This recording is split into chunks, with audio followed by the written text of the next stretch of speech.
Hey, what's up? Johnny Beane here. You guys, do you want to create videos? You want to do kind of like what we're doing here? Create videos with StreamYard. You can go live. You can go live on YouTube, on Twitter, on Facebook. You can do all kinds of stuff when you use StreamYard. Link in the chat. Should be right there, I think. And try StreamYard. It's awesome. That's what I'm using. Right, Robbie? Oh, yeah. Yes. All right. It should be there in a second. Hopefully. But hey, anyway, guys, smash that thumbs up. Smash that subscribe. Smash all of it. And you guys, we are so close. So close to 10,300 YouTube subscribers right here on Johnny Beane TV YouTube channel. We're literally 50 away. 50 away from 10,300. There we go. There's Nightbot. Nightbot, there you are. Yeah, you guys. Yeah, if you want to make a show. The best part about StreamYard is that you can customize all your live streams with your own branding, logos, and overlays. It's all about making it unique to you. Try it. There's the link in the chat. Give it a try. And let me know. Let me know if you try it. Okay, Johnny Beane. We're talking Kramer Guitars tonight. And, yeah, smash that thumbs up. Smash that subscribe. All right, here we go.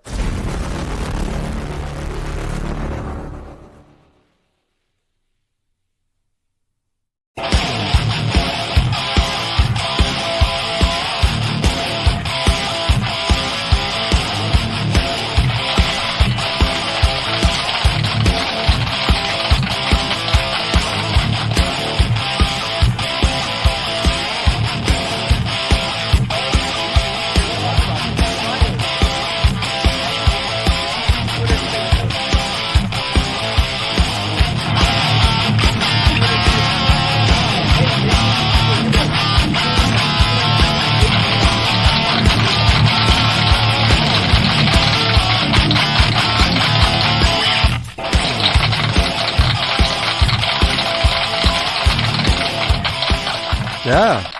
Subscribe. It's Kramer time. Right, Robbie? Kramer time! It's Kramer time right here on Johnny Beane TV, YouTube, Twitter, Facebook pages. You guys, what's up? My name's Johnny Beane. If this is your first time here, apologize the red. I'm a little embarrassed. No, I'm just kidding. I'm having lighting issues. I don't know why that is. That's what normally happens around here. But again, you guys, look how red I am. But hey, if you want to create videos, use StreamYard. Link in the chat. There you go. Link in the chat. Actually, the link will be in the description as well. And I mean, that's what we use here on Johnny Beane TV. We use what's called StreamYard. We create videos. We go live. We're live. We go live on YouTube, on Twitter, on Facebook. Link is in the chat. There you go. Try it out. Give it a try. And hey, if you make a show, invite me as a guest. I'd love to be on your program. Available for interviews. Thank you so much. Robbie, what's up, dude? What's happening, Johnny? I'm great, man. I'm great. It is July 21st, 2023, 8:12 p.m. Eastern Time, 7:12 Oklahoma time, and that was my foot, I swear, and 5:12 Pacific Time here in Santa Cruz, California. Again, we talk Kramer Guitars here on Fridays. So if you have any questions about Kramer Guitars, this is the place you want to be. Drop those questions or comments in the chat. We'll be looking at some listings a little later. Yeah, and again, I apologize for my lighting. It's just kind of, I don't know why. I don't know why it's happening, but it's fine. But hey, let's say hello to the top tier of channel members on Johnny Beane TV here on YouTube. Channel membership, it's a way you can help support the channel and support these shows. And the top tier are the executive producers, and they get a shout out at the top of every desk stream. And they are, let me read the first name. Channel has been deleted is the first name. I got to get them on one of these cards. Also, CC, Stephen Franklin, Michael Smith, Music Therapy, Laz, who we did a show yesterday. Sherman Callahan, 40 Grit, John Moronic, Majestic PB and J Cat, Guitarman 45, Janice Lala, the intern, Arhabs, Warlag, Patty Dill, and Fairfield Guitar Co. That's Lewis. Hey, Lewis, we need to talk soon, man. We have something in the works for you guys. So keep it here, as Michael Anthony says. So yeah, we have channel membership. You can help support the channel and support these shows. Other ways you can do that are with super chats. And if you're wondering what a super chat is, it's basically it's a way you can help support the channel and support these shows. And here on this channel, you can change the color of these lights right back here. They magically change in real time with any support, any super chats towards the channel. So there you go. And let's see, that's on YouTube. And we're also live on Facebook, Johnny Beane page, where we have Facebook stars. It's a way you can help support the channel, support these shows. And speaking of Facebook, we're also live on the exclusively Van Halen group, 62,000 members. That group is just getting bigger and better. I have like 200 new people that want into there that I gotta approve and let in. Let's see. We're also live in the EVH Gear Fans Live group, EVH Gear Fans Live page, Johnny Beane TV group as well. That's on Facebook. And if you'd like to send us a text message, 415-952-3263 is the way you can do that. Hey, send us photos of your Kramer guitars tonight. That'd be awesome. Send them in. 415-952-3263 is the number. And if you have WhatsApp, you can connect that number to your WhatsApp. Add me as a contact, and we'll be WhatsApp friends. It's true. Why are you laughing? It's the truth. We're live on Twitter as well. Johnny Beane Twitter account. And I know I've been begging you guys for a while now. But if you haven't done so, please consider dropping a Google review. You can drop reviews for this channel, for these shows, for these videos. All you got to do in the chat. There we go. Hopefully that's it. If you're okay, here's how easy this is. Okay, Robbie, have you dropped a Google review for Johnny Beane TV yet? No, I haven't, Johnny. Wah, wah, wah, wah. Robbie, I'll explain this. It's almost as easy as TreatStream. Actually, TreatStream's a lot harder to do. TreatStream is okay. Well, let's talk about that Saturday, okay? All right. Saturday night. That's a good segue before we talk about the other thing. Saturday nights, we do a show we call Straturday Night Live, and we do special giveaways. It's a lot of fun. We hang out. There's several of us. We have a great time. So tune in Saturday nights, 11 p.m. Eastern, 8 Pacific, right here on Johnny Beane TV, YouTube, Twitter, and Facebook profiles. What was I talking about? Reviews, Google reviews. Look at that. Michael Nickisher left one. Let's see. Mike Olson dropped a review. CC dropped one. Miles Banner dropped one. Yeah, basically it's, as you can see, dropping reviews about the show. Hey, you know, it's cool, or it's awesome, or I like it, or here's why, whatever. All you gotta do is click on the link in the chat right there. I'll do it one more time. Or if you guys want to do it, actually, it's just !review. That's all you got to remember, !review. Or well, not or, and, because for a long time, people are wondering, like who's Nightbot? Like, what's Nightbot? Nightbot is me. Okay, so if you see Nightbot in my chat, that is me, and those are trusted links that you can click on. A lot of them are previous shows on the channel here, previous videos. Some of them take you to, like a review page, or like a PayPal, or whatever. But all you got to do to drop a review is click that link, and if you're already signed in, if you're already in the chat, you're already signed into Google. So all you got to do is click that link, and you'll be right there. Oh, okay, I'll do that one more time. I'm spamming my own chat. Joseph Badmoxon, what up, dude? Good to see you. I heard about that, man. Joe, what's up, man? I heard you saw my sister. I heard about that, man. Good to see you. Joe, when are you going to jump on the show, man? Joe does an actual show. He does a radio show in Lincoln, Nebraska, on an actual radio station. So and he says he's played my music before. He's played my songs. So see, Robbie, I'm getting my songs played on the actual radio. It's the next step, dude. Anyway, Joe, great to see you, man. You got to jump on the show here sometime. Let's definitely do that. Good to see you. So there you go. Drop a review for the channel here. That's all you got to do. I get the notifications instantly. I got a phone. Actually, I got several phones sitting here, so I get notifications of this stuff like right away. So if you click that link, drop a review saying, hey, I like these shows, or you can, just whatever. But I'll get a notification, and I'll actually be rotating out the reviews. So I'll be making a new card with new names. If you want your name up there with your review, consider dropping a review for Johnny Beane TV. Thank you so much. Thank you. Okay, and really quickly, we're on Spotify. You can actually listen to these shows, and as our friend Dane Zimmerman says, these shows sometimes are more fun just to listen to.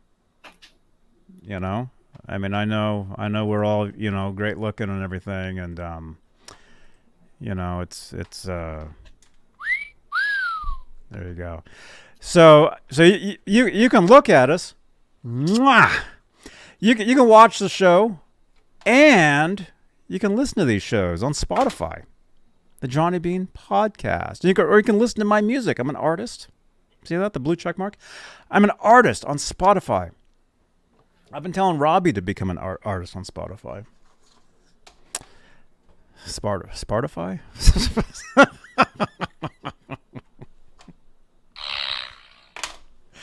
All right, what else? What else are we doing here? I don't know. That's pretty much it. All right, you guys. Who's here? We haven't done this in a while. Let's do. We do something called roll call, where we actually say, "Hey, look, here's so and so." We know Joe Bad is here. He was hanging out with my sister this weekend. Right on. Kelly is here. What's up? Saying hi to Janice. So we know Janice is here. Janice, the intern. Mark's Gas Station is here. Yo, what's up, man? Dan Gorman is here. Happy Friday. Jeff Davidson, who's probably going to win the contest later. What are we giving away tonight, Robbie? We haven't even mentioned that. I don't know, Johnny. You haven't said. I don't know. I don't know. What about T-shirt? You said something about T-shirts, possibly. Yeah, we have T-shirts. Well, I have T-shirts. Now, does this T-shirt necessarily have to say Johnny Beane on it, or? Unless you want to give one of yours away, then it'll say Robbie on it. I have T-shirts available. Actually, if you look down below, you'll see a merch shelf where you'll see like caps, you'll see T-shirts, you'll see coffee mugs. So that's what we'll do. We'll give away a Johnny Beane TV merchandise item tonight. So whoever wins, and again, it'll probably be Jeff Davidson because he tends to win a lot around here. But I think that's because Jeff Davidson, he's always here. He's always in the chat. So if you want to increase your chances of winning anything on the channel here, by the way, I have new Van Halen vinyl albums coming up on the channel here. You know, we do a Van Halen show. We call OU81 Tuesdays here on Johnny Beane TV, where we talk all things Van Halen. 8 p.m. Eastern, 5 Pacific Tuesdays. We actually had an excellent, most excellent show this past Tuesday.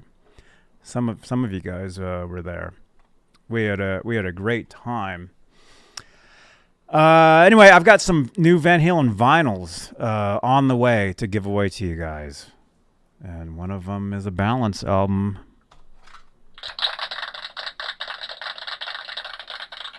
So make sure you subscribe to the channel, because again, we're very close to 10,300. We're 50 away from the big 10K 300. We're only 50 subscribers away. The channel is just growing like every day. It's incredible. You guys, again, thank you, everybody. I'm getting old. I was just telling Robbie that I was going to sit, for today, but normally I don't. Normally I don't sit. Normally I'm standing when I do these shows. But let's see, where is that? Where is that comment? I just saw that. You can tell Johnny Beane is getting old. Look, he's sitting down. I didn't know. I could be standing right now. See? Let me walk over here. I'll stand. Brian, you want me to stand up? I'll stand up later. All right. Yeah. No, sometimes, I stand, sometimes I sit, it's all good. But Brian, thank you for being here, though. I've been here for years when Dave and Rob did the show and never won anything. Well, because we weren't doing giveaways then. We weren't doing any of that. The truth is, the way the show is now, meaning the channel, meaning all the shows on the channel, the way it is now is the way it should have been all along. And that's why we're growing now. Because we didn't get to this point. Now we're at a point where things are happening. It's cool. It's fun. It's actually funny. And we're having a great time. Yeah. And we do giveaways again. So we'll give away a Johnny Beane TV merch item tonight. Okay. So am I blurry? Yeah, there we go. So whoever wins tonight, Jeff Davidson, you'll have your choice of a Johnny Beane cap, t-shirt, coffee mug, whatever that is. Okay? And it is quality stuff. It really is. Ask him. He's got a Ned shirt. I have a Ned shirt. It's very cozy, huh? And I've got the Johnny Beane logo shirt also. Right on. I always wear them on Saturday nights, to give you props on Saturday. Ambrose Gonzalez, what's up, man? See, we're seeing some new names here. This is awesome. You guys are again.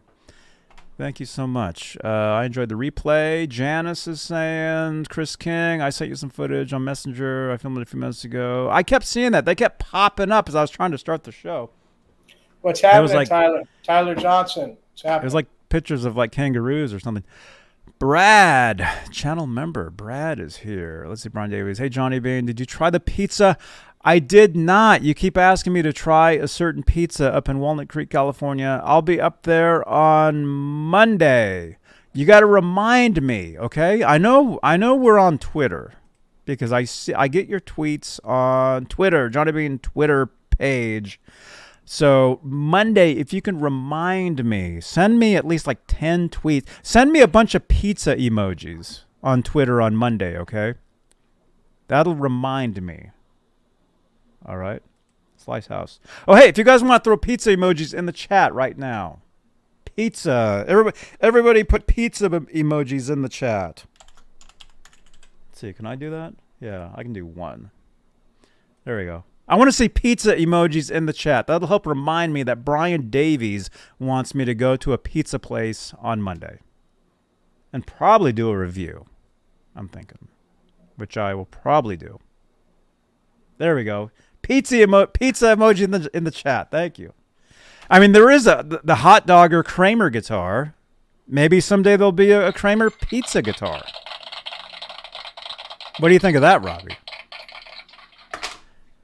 That'd be cool. Don't tell me. I don't even want to know. Mm-hmm. Mr. Mick.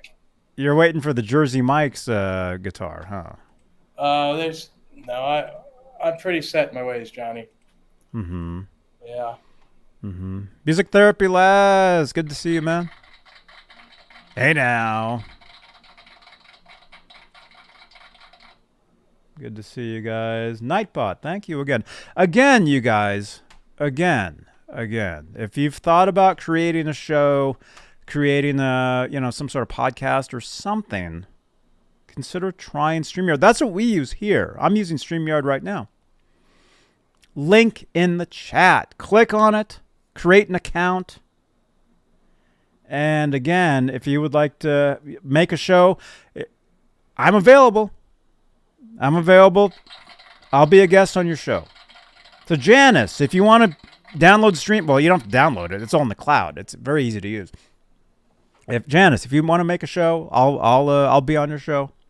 Tim Thomas, Music Therapy Labs. I was on his show the other day. All right. Brian Davies, we can actually talk about that really quickly. Let's see. Yeah, he's right. Tony Bennett passed away. Let's see. Yeah, shout him out. No biggie. Ambrose. Yeah. Rest in peace, Tony Bennett. I guess he passed away recently. I guess yesterday. I'm not sure if it's yesterday. I heard about news it today. broke today, I guess. I woke up this morning, I saw it, and the only thing I can say is I did see him in person. I saw him live. It was either a parade or something in the city one time, and I was there, and Tony Bennett walked right past me. In fact, I've got a photo somewhere of him walking right in front of me. I mean, I'd never find it. I don't know where it is. This was at least 30 years ago is when this was. So it was a long time ago. But I did see him in person sing I Left My Heart in San Francisco. So I can say that. Nice, So yes. Yeah, it was very cool. But hey, rest in peace, Tony Bennett. Yeah. All right. Let's see. Let's do this. Oh, I got to close that window there. Okay, I'm closing windows. Closing Facebook. Okay. Let's see. Okay. Well. Oh, who else is here? We didn't even. Let's see. Ryan Fraley is here. Channel member. Good to see you, man. Dunkin' Donuts. Gunnerman 54 is also here. Mike Olson. Good to see you, man. Good to see you. Holly Lewis. Yes. Holly, yeah, I heard you want to talk to me. I'm available next week. Let's see. MPN, when are you going to start your show, man? Start your show. Use StreamYard. Sign up with the link in the chat right here. And invite me onto your show. I'll be on your show, dude. So yeah, try it. StreamYard. You can stream to YouTube. You can stream to YouTube. You can stream to Facebook, to Twitter, all at once. I mean, that's what we're doing. It's awesome. There you go. All right, there's the link right there. Give it a try. Click the link. Okay. All right. Kramer Guitars. Robbie. Well, let's start off. How are your Kramer Guitars doing since we saw them last? Oh, they're doing fine, man. They're bulletproof, you know. Best parts, built the right way. Mm-hmm. There's no way to compare them because I've never had to adjust a truss rod. I've never had to do anything. I mean, even that one I just built, that thing. I played it on my last video. It was Hangry Fair with Danny yesterday. I didn't even tune it up before I played it. I didn't even check it. That thing is just on it. You know? And that could be probably one of the only parts that would be theoretically being able to be bought at a store, because people are saying, I don't want to ship things. I want to go there and buy it. And see, every piece I have, there's no way I could have went anywhere and bought it, because they're like so rare. Just to find it, you're doing good. Yeah, there's no way you're going to like go to a store and buy it, because it's like 40 years old or something. And that one neck on that guitar that I got from Adam from FUTONE was shipped here. But theoretically, you probably could drive to Pennsylvania and buy the thing. I mean, you know. Who'd you get the guitar from? The neck from? Adam. Hey now, Adam Reaver, fu-tone.com, and my less crappier promo reel for Johnny Beane TV. You're watching Johnny Beane TV. Check it out. Adam, FUTONE. Check him out. Okay, so you got a neck from Adam, FUTONE, and you built a guitar, and you're saying that guitar is bulletproof, is what it sounds like to me. Yeah, it's doing really good. I mean, it's a good tooth guitar, and it's Tooth? really, I'm really pleased with it. And Ronnie has a good comment here. He says I was awesome on the SG on Let There Be Rock yesterday, and when I played that SG, now that's from '84, and it had checking on the finish, and I sweated that up real good. I mean, really, it was covered with sweat. And then I went and I put it down. I got the other guitar, and I didn't clean it off till I was done with the other show, or the other video, and it looked like it had like glaze from a donut on it. The sweat reacted with the checking, and it pulled the clear coat up off the guitar, and it took me about an hour. Look at this, I'm blushing. It took me about an hour with the. I'm blushing. Look at this, Robbie. Stop talking about that. Okay. It took about an hour after for me to polish it out with Scratch X. It took about an hour for me to polish out with Scratch X. There's still some on the back that I didn't really get. What are you talking about? My point is that guitars are meant to be played. That thing was built in '84 and it was meant to rock. It's not meant to be babied. It's not meant to be, hanging on the wall and look at. It's meant to be played, and I played the hell out of that on that video. Let There Be Rock on my channel with Danny Blanc. Who's Danny? Danny's the drummer in Hangry. That's my band, Hangry. Me and Danny. That's your band? I because you've been talking about Hangry for a while. I have no idea what you're talking about. That's your band, you're saying. Right. And how red I am. That SG, I don't care if I play it and it doesn't have any color on it. I don't care what it looks like. It's made to rock, and it should be able to sing. So, hey, Peggy. Yeah. Peggy. That's my whole point. I mean, maybe I'll show it tomorrow, because this is Kramer talk here. But well, what you're talking about an SG right now? Well, I am briefly. Yeah, well, Kramer. Gibson owns Kramer, so we can talk about Gibsons too. It's all good. All right, I'll show it to you guys so you can see what it looks like now. After it got rocked and sweated on. So I'll be back in a minute. Oh my gosh, why am I so red? Oh my goodness. See, the lighting is like so. Maybe I will stand up. Brian Davies, I think you're all right, man. There we go. Let's stand up. How's that? No, that's no good. My face is all. Now it's even worse.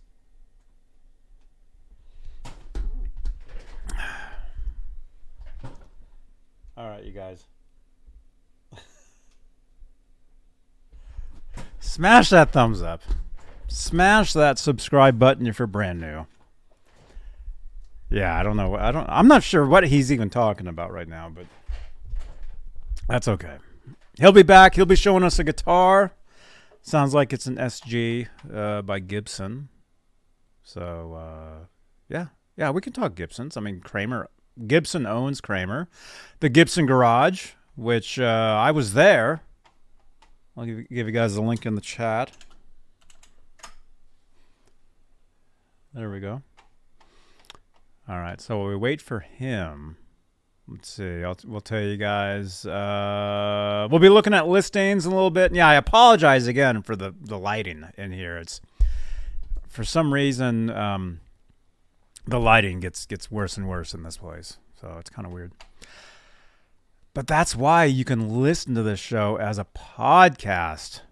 Also, you can just listen.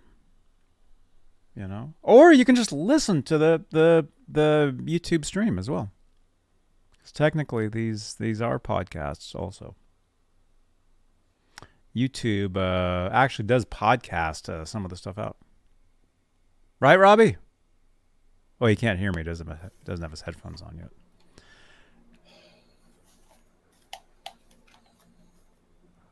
Hello. Hello. What's up? So, okay, so what do you have?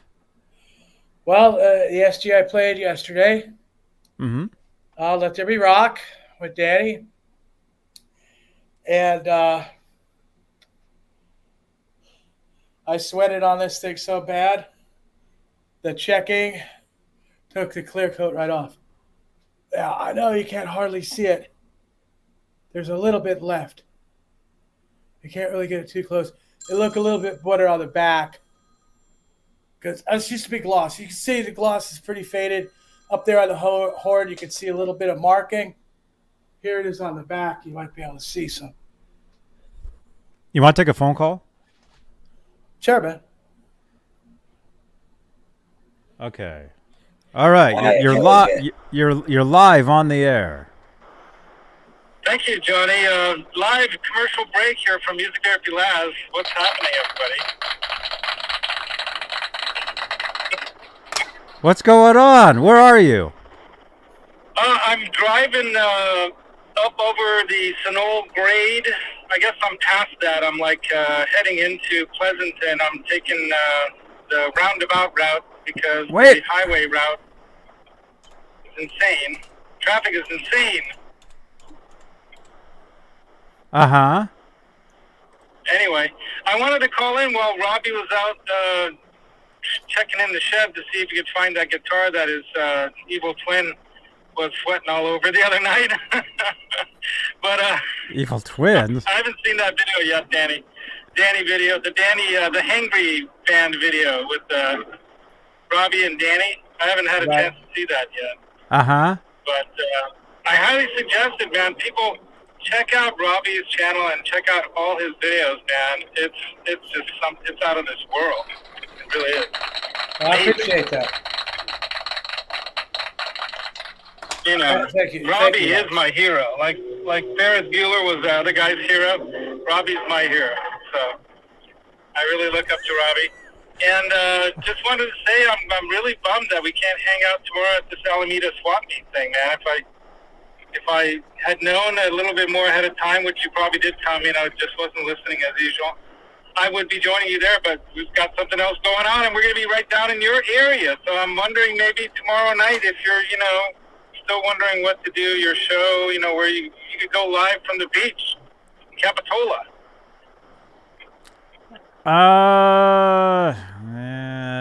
Well, man, I'm so red. Technically, did you eat one of those Willy Wonka candies that you're not supposed to eat, and it's going to turn you into a giant blueberry? I'm so red. I'm so red, bro. Did you eat the strawberry gobstopper thing or whatever you weren't supposed to eat? No. Or is it the bubble gum, the chewing gum? I didn't have any of that stuff, and no, it's this. It's that. Oh man, There it's we great. go. It's funny. It's funny as hell. That's one thing for sure. I'm glad that I'm not the only person that's got problems with this studio setup while I'm live. That's all. Well, it's not a problem. I mean, it's just a lighting. It's a lighting issue, is what it is. Yeah, you're right. It's not a problem. It's pretty cool, actually. I think it's kind of just that's how it's supposed to be. It's like, put some sparklers going off in the background, do something, like a showy kind of thing, like it's supposed to be that way, right? Anyway, I just wanted to say hi because I miss you, man, and I missed hanging out with everybody in the chat, even though it's only been one night, and since I last hung out with everybody. And yeah, rock on, everybody. I just wanted to say hi. I don't want to interrupt. I know you and Robbie got a show going on, but I love Kramer's, and we got to find you the Ruby Red Kramer, right? We got to find one of those. We got to get one of those. The Ruby Red Kramer Brother Special. Got to get one. Dude, that's the one guitar. That's the one thing that I'm Ruby Red right now. You're gassing for it. That's how Ruby Red you are right now for that. Well, right? You're gassing for it. Come on, admit it. You're gassing. well, I mean, this is the Kramer show, Right, so yeah, okay. I'll admit it. All right, I'll let you guys go. I love you guys. Robbie loves you too. Lurking while driving. All right. We'll see you later, man. Yeah, we'll talk about this weekend because I did tell you about this months ago. I said, dude, I'll be in Alameda at this music rock and swap. You got to come with me, and you're like, yeah. And then I tell you about the other day, and you're like, no. I looked on my calendar and I saw an opening there, and I'm like, everyone was looking for a weekend to do this hang with some friends from back in the 80s. It's like an 80s group of people hang. And so we're going to hang out at Capitola Beach tomorrow. I'm taking a big jug of sangria that my wife and I are going to make and some other yummy things. And we're going to eat fish off the beach there. And, yeah. Is this an all-day thing? Oh, yeah. Yeah, I'm leaving at like 8 a.m. because we gotta get a spot, Yeah. Yeah, the beach. You gotta get a spot. Okay, well, I mean, we'll see because I'll be going to Alameda to this. It's a rock swap meet, and there's live bands. Remember that band that I sat in with in Walnut Creek at that tiki bar? They're going to be playing there. They're going to be there. Dude, those guys rock. Damn. I love that band. Yeah. Those guys are great. We had a great time. They do like surf style, like, retro sound, but they do all kinds of like TV show songs and everything. Yeah, that's cool. Yeah. There we go. Right now on the screen, in the chat, this is the last time the band was in town. They're from LA. I got up on stage and I jammed with them. Check it out. There's the link. Anyway, they'll be there tomorrow, so I was going to see them. Yeah, you guys, I helped Johnny out with that gig, too. So I loaned him my Blackstar HG20, my Studio 20. Came in handy, right? Yeah. I think it's a great little amp. It was great. Yeah. That's true. Awesome. All right, you guys, rock on. All right, we'll see you later. Later. All right, bye-bye. All right. Music Therapy Laz, live from the Franken van or something. I saw a comment out there.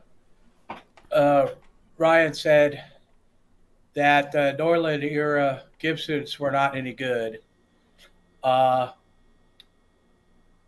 were hit and miss. Okay, this is what I have. I was lucky.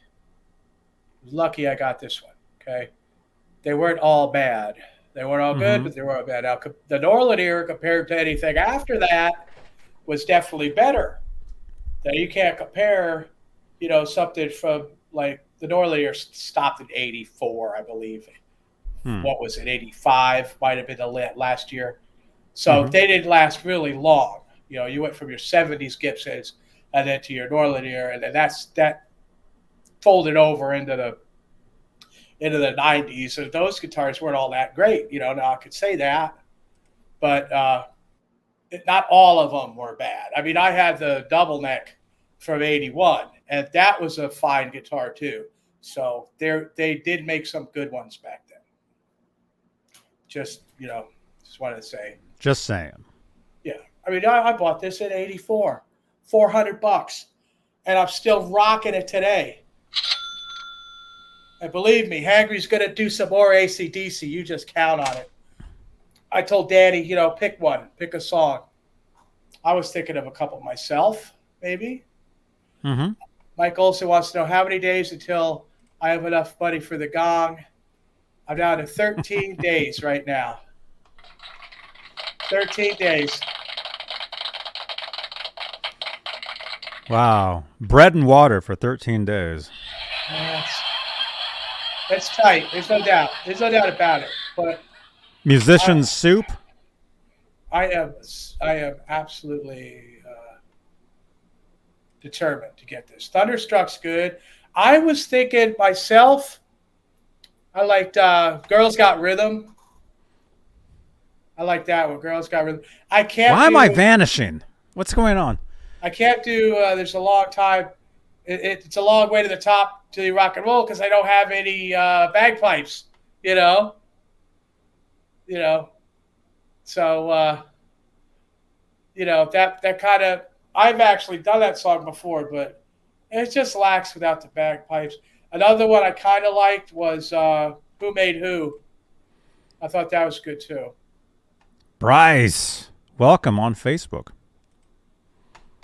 Did you see when I saw the girl playing the bagpipes in West Hollywood?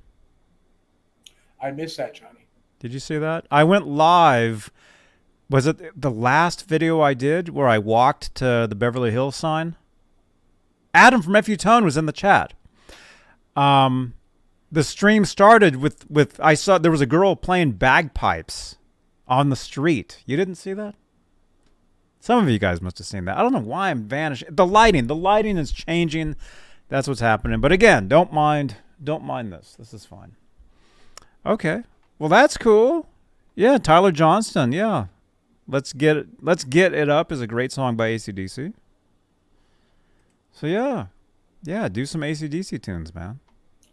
Right, I like to just sweat the finish right off this thing, because it's made to rock. It ain't made to look and go ooh, And then look and say, hey, look at this, look how old this inlays are on this headstock. Look at that.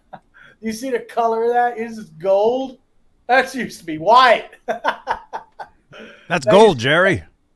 I sanded this neck down before I played that song. I did. I sanded it all down in fresh wood. Out of that song. It's ready for more sanding. Oh, yeah. Man, and I'll tell you what.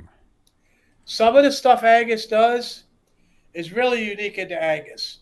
So the way that he, goes crazy on the strings, it's cool. I managed to capture some of that essence. And that made me happy too. Oh, that's great. That's great, man. Bryce. Oh, you're on YouTube too. I got a Gibson SG tribute a few weeks ago. My first Gibson. It's rocking. Right on, dude. Nice. And by the way, Bryce, since you're watching this on YouTube and Facebook, that gives you twice the chance to win some JBTV merchandise tonight. We'll be spinning a little later. That's you, right? Yeah, that's you, both places. There we go. Oh, yeah, you got Natural Walnut. Gibson Tribute. SG Tribute. Right on, dude. Right on. Ryan Hall is here. Hey, dude. Welcome. Ryan Hall, thank you again for posting that video of the prize when you had won something off the channel here. He posted a video thanking us, and thank you again for doing that, man. That's awesome. Okay, Back to the Future. Yeah, look at this. I'm like, oh no, gotta play the song faster. Yeah. Don't adjust your TV sets. It's the lighting in the room changing, and that's why this is happening. That's fine. It's all good. All right. What do you think? Kramer time? Time for Kramer? Really? Do some listings, Johnny? We got listings here. Let's present. Let's share the screen here. Kramer time! It's Kramer time, you guys. There we go. Here's our first one. The first Kramer up tonight. Kramer Beretta, 1986 black. I mainly picked this one because this guy's got his year wrong. Uh-oh. Now, you guys know I don't like pointies, and you know I don't like that Beretta 2 shape. We all know that. But you can see the pyramid logo on there, don't you? That's 87. Pyramid logo. Oh, you mean the decal? Right. Yeah, that's a later. That horrible monstrosity of a logo is 87. He's calling it 86. And no. 86 had just a regular block logo. Yeah. Block logo. Now his serial number is an E serial number, but it's E like a million. It was like E before they went to F in 87. So,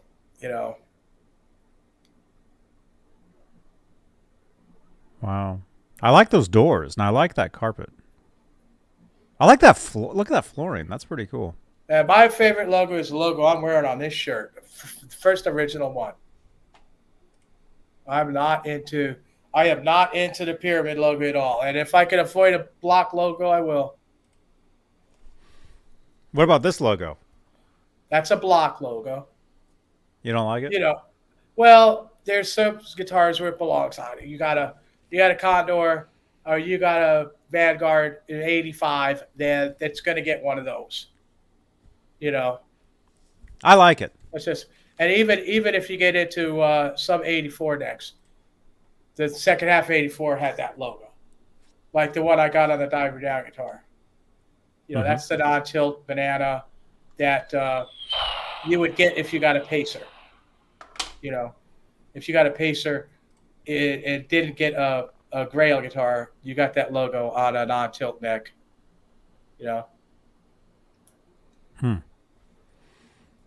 Okay.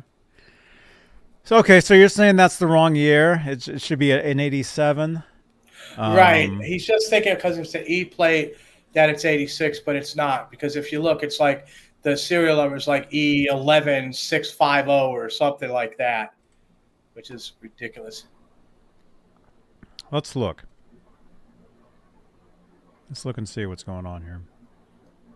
Okay, so there's the pyramid logo. Says American, says Beretta on the truss rod cover. There's another one too. The headstock, the tip has got a big chunk out of it too. This one? Yeah, there's another picture of that. What about those doorknobs?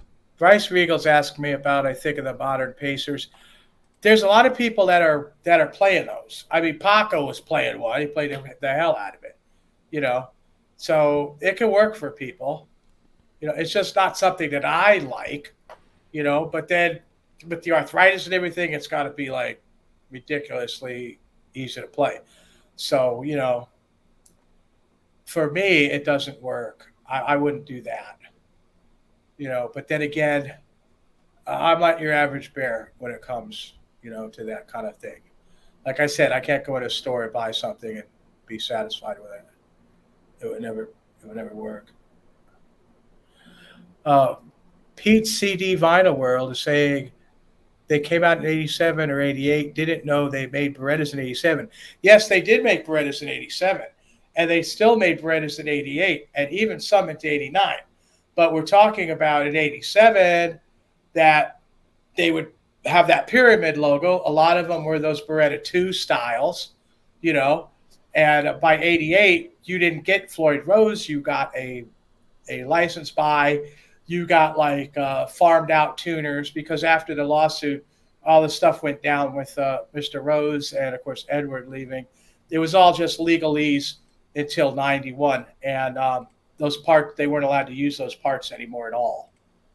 So, you know, it's like you just got to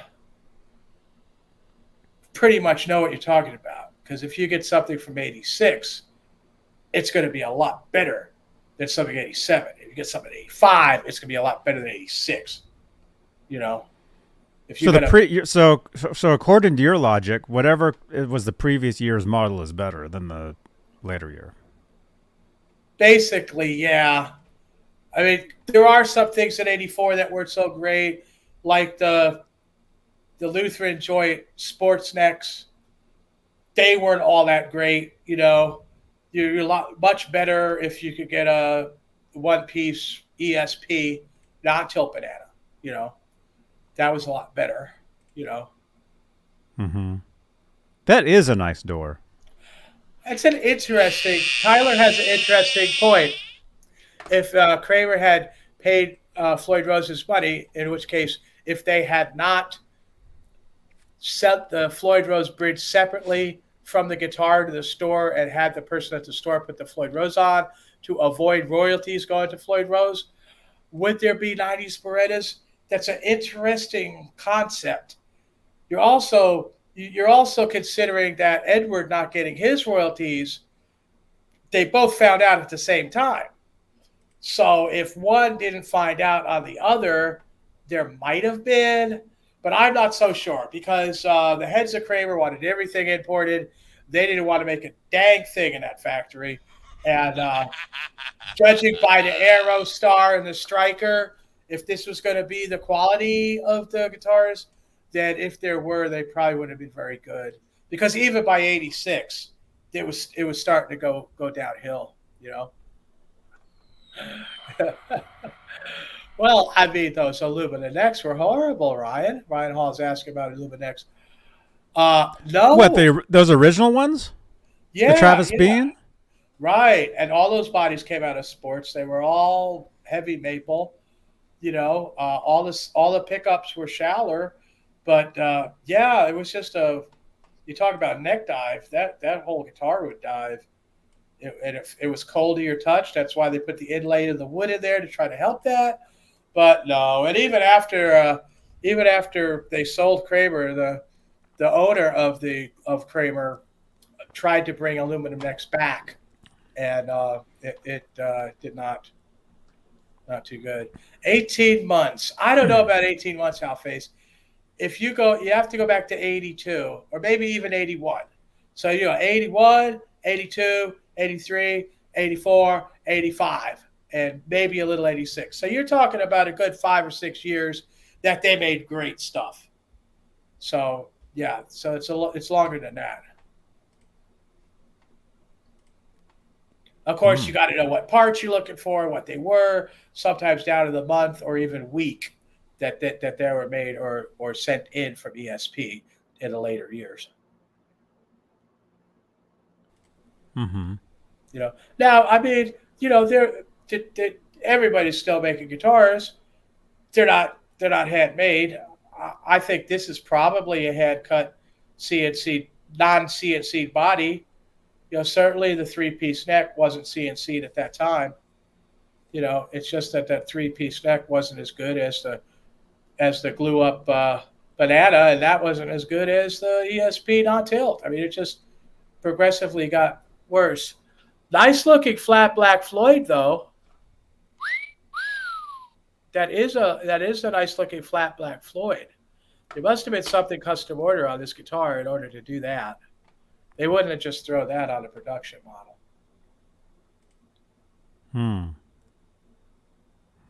Hey, Clowndy. Hey, everybody. Clowndy's not feeling so great, so give her some prayers, all right?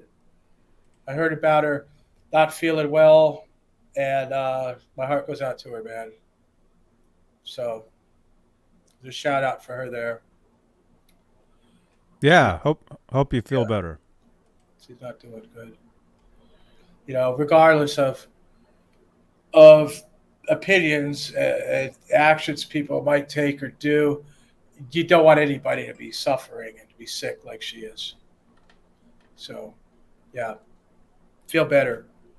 Everybody should feel good. I like that Floyd Rose. It's not worth $1,300 to buy it for that.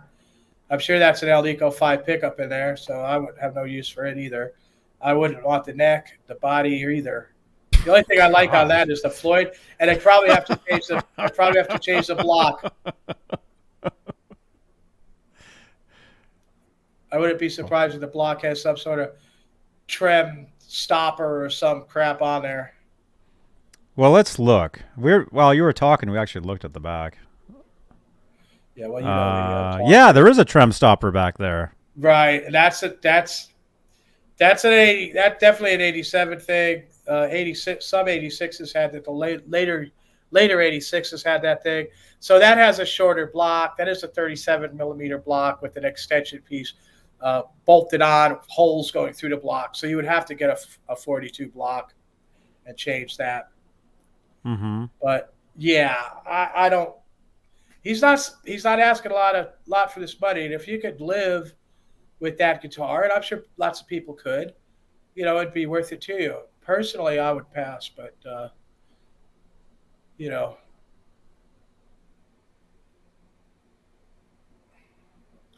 Well, she says her 87 Ibanez RS has a Floyd Rose. That's probably licensed, Clowndy. It's probably a licensed bridge. It's like not the actual Floyd Rose, because in that year they weren't available to anybody except for Kramer, and that was right before they stopped doing it totally. Mm-hmm. Now the Ibanez Edge, the Ibanez Edge tremolos are very good though, Clowndy. So I'm sure that it's a good Edge tremolo. Yeah, I'm sure it works fine. Those are very highly regarded as far as a licensed bike of Floyd goes. I'm sure it's great. You didn't show that chip on the headstock, Johnny? No, I didn't. There we see the massive number on that serial number. It's like 1,400,000 billion. It's like, yeah, it's up there, man. It's like, whoa. It's an F. You could see there's an F on there? I think so. It should be an E plate if he's claiming 86. Oh. Well, I mean, it's kind of a blurry picture. I mean, if I was just to look at that, it looks like F to me, but what in the chat, is that an E or an F? Or a G? I believe it's supposed to be an E when I looked earlier. I agree with you, Ryan, that they are good. New guitars are made a lot better than they used to be. This is true, but you have to keep in mind that the new guitars are made on CNC machines and mass produced. So you're missing you're missing that handcrafted aspect. Not that a 3-piece American neck is to die for either, but there is a factor in there. Mm-hmm. All right, way to go, Pete. This is definitely not from 86. Yeah. Tyler Johnson says it is an F. Looks like an F to me. So there's no way at all that should be called an 86. All Fs were 87. So, yeah. So this guy should, kind of get his facts a little straighter. But again, it's not something I want. Find that picture with the chip on the headstock, though. You guys got to see this. Okay. Oh, it says E. It does say E. The serial is E. Right. It's E like 11,000 something. It's E. It's 10458. Right. That's a pretty high number. And that would carry over into 87 as far as that number goes. And that's why I wanted to say so about it, because even though it's an E plate, that's an 87 guitar. Every part of it is. So, and that's a massively high number for a Kramer E plate. Mm-hmm. That's right before they went to F. It might be a January guitar or something like that. Hello from Facebook. Okay. Well, now we know what that says. All right, and then you want to see the chip on the... Well, you can't really see it. Yeah, he's got a picture of it. If you can Really? find it. Is there more? I think that's it. Well, there's the back. Maybe it's a different guitar. I think they did keep making those Beretta 2s for a little while. I can't tell you the exact day that they stopped. I mean, that's a reflection right there. No, there's one of the tip. They show the tip where it's bad. Maybe in the case? No, it's one of the headstock. You see the edge of the tip. I mean, there's only one photo of it, this one, and I don't... There was more photos than that, Johnny. You sure? Well, let's press on them.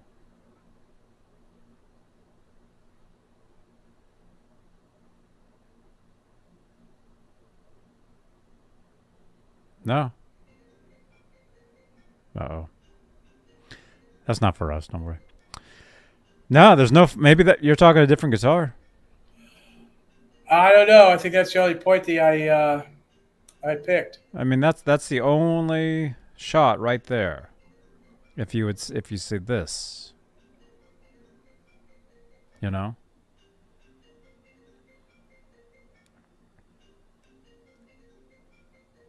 Because when I clicked on one of the pictures, and it shows the overlay of all the pictures.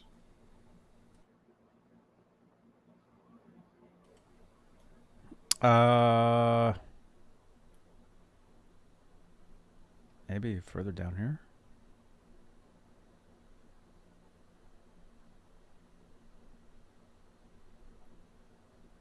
No. I don't know. Anyway, there's that one. Man, my lighting's getting really weird here. Hello, I'm Max Headroom.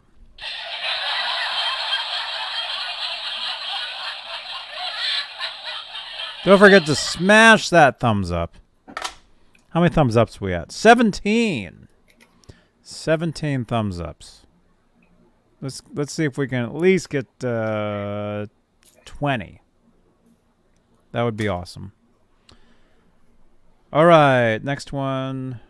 Let's check out another one. So that's definitely it's an 87. You're saying, and it's it's one of those guitars I put together some of those Beretta 2s or whatever you call them, and I personally wasn't a huge fan of the bigger body because it is pretty like fat, you know, and it's I do remember playing a few of them. I had a black one. I think I had a cream one. I wish I still had them today, you know. Talking about guitars you wish you still had or whatever. What's going on with this? Is that the price? Oh, it's sold. Oh, somebody bought this one. Did they buy it for that price? Wait a minute. So this one is sold. It must have went today because when I sent it to you this morning, it wasn't sold. The JK? Yeah, this is nice. JK Kramer JK 1000 8687 white. It's sold for $1,000. Wow, that thing was. I guess it was bidding when I saw it because it was a lot less. But I like this guitar. Says it's sold. Right, it must have bid. It must have bid it up because at the time when I sent you that ad this morning. It was, I think the bidding was only at like $500 or something, or $600, and I said the neck by itself was worth that. Way it is now, that neck's probably still worth $600-700, and it's got a real Floyd on it too, and that real Floyd is probably worth about $253, you know. So it's got some valuable parts on it. I did like this guitar. You don't like it anymore? Well, so I guess, you know. You still like it, but now it's sold. It's somebody else's guitar. So somebody bought this. Yeah, it's got a Duncan pickup in it too. So it's a very good JK. This is probably one of the earlier ones. I really like the neck. It's one-piece maple ESP, non-tilt. Good neck. That's a very good neck, Bobby. It's got your older vintage Floyd. And you really don't know until Thank you, look. Clown D. 43 people here and only 2 likes? She meant 25, Johnny. 25? Well, I see 22. Still, hit that gong, they're saying. Hit that gong. Yeah, let's see some thumb smashing.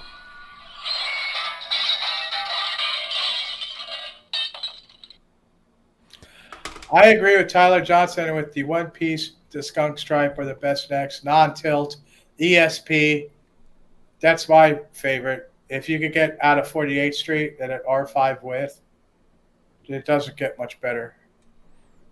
Look at that, Robbie. Yeah, it's a nice one for sure. I think that Sammy Hagar's red Beretta was a Beretta body with a JK neck. I believe that he changed the neck after he got it. When it came out of the factory, it was pointy. We did not put that pointy neck on there, so. Well, we did not. It shipped with the pointy. It did not ship with a banana. Kramer would never do that. They wouldn't backtrack. They wouldn't try to find, like an older neck that was probably better, because they would never admit that whatever they're doing right then wasn't as good as stuff from before. But those JK necks are really good too. I think, do I have 1 or 2 of those? Actually, I have 2. I have 1. Don't you have one on the banana pudding guitar? No, that's a Lucido. That's a Canadian Lucido neck, and that's tilted. I have the non-tilt JK early neck that wouldn't even say JK on it. It just said Kramer block letters, and that's on the 82 5150 with the Paul Unkert glue up body. So I have one on there, and then I have another one that's an 84. That's a beak neck that's getting sent down to Texas with Mike Olson's, lawsuit neck to get chopped and glued like Paul Unkert did with 5150 necks. But I actually have 2. By the way, can I mention something really quick before I vanish? I'm vanishing here. I want to say happy birthday to Paul Unkert. Wow, it's Paul Unkert's birthday, huh? Well, it was last week. We missed it. I think his birthday was the same day as Gary Kramer's, actually. Remember we wished Gary Kramer happy birthday? I'm thinking Paul Unkert's was like the same day for some reason. Although I did wish Paul a happy birthday one year. I talked to him, and he's been on the show a couple times over the years, and so yeah, happy belated birthday, Paul Unkert. Might be watching this, I don't know. But MPN 5150 is saying, look at that intonation. Yeah, I don't know. That don't look right to me, but that's another thing. The JK coming out of ESP factory probably wouldn't be wrong where they drilled for the Floyd posts. So I'm not so sure about that. Good eye though there, Michael.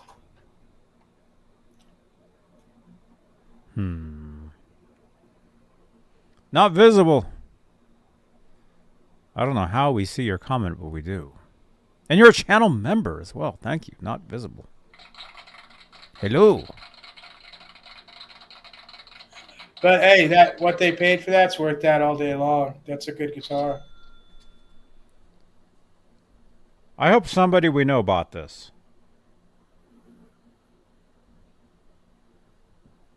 Look at that neck. He's saying 86 to 87, but looking at that neck, I would have to disagree because in 86, the JKs didn't have a banana headstock anymore. Maybe it was changed. Maybe somebody changed the neck for the better, I may add. But that's an early JK neck. That is not one of the older ones. That is not an 86, 87 neck. Not even close.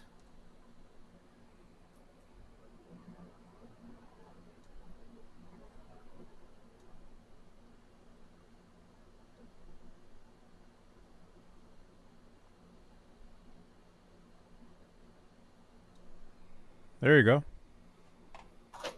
Yeah, I like it. It's a little skinny, but that's a very quality piece. I think it's cool. I like the logo on the natural finish. It's pretty. I think it's cool. Yeah, I do that. I do that. Mark Dillon has a question. Hey, Johnny Beane, can you ask Robbie if he knows what year my Fender Focus 3000 is? Serial number B26475. You called it a Fender Focus, Johnny. I did? Yeah. Mark. Did I say Fender? I can't tell by the serial number. I don't remember. I could tell. Thank you, Clowndy. I could tell by the shape of the headstock. If you could send Johnny a photo of the headstock, I could tell you what year it is. Did I say Kramer or Fender in the chat? I thought I said Kramer. Why would I say Fender? I don't know, Johnny. Fender Focus. Nobody's But Clowndy777, thank you. You're a YouTube member. You're a sponsor now of Johnny Beane TV. See, Stream Elements is saying so. Thank you so much for sponsoring the channel. Thank you, Clowndy. Clowndy777. I did say Fender. You guys said, did I? Yeah, you did, Johnny. A Fender Focus. Daddy, your friend got a good guitar there. You played it back? Let's play it back in slow motion and see. What did I say?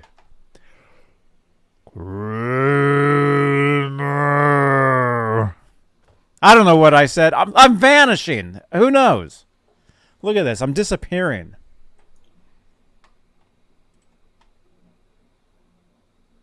Thank you so much, Clowndy. Well, welcome to the channel, Clowndy. Yes, welcome. And I did say Fender. Fender. Yeah, he did. Fender Focus. Even our newest channel member is saying I said Fender. Oh no, Daddy, I don't need pictures of that guitar, Daddy. I can see what it is. There's plenty right there to see. That's a good one. Nice guitar.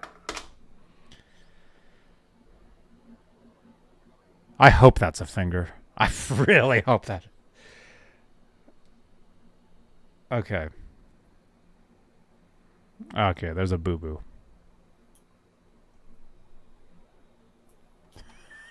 Bender Focus.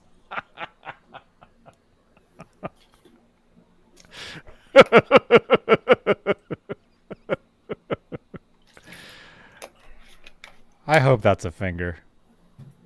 All right. Well, let's check out the back of this Fender Focus here. Okay, what does this say?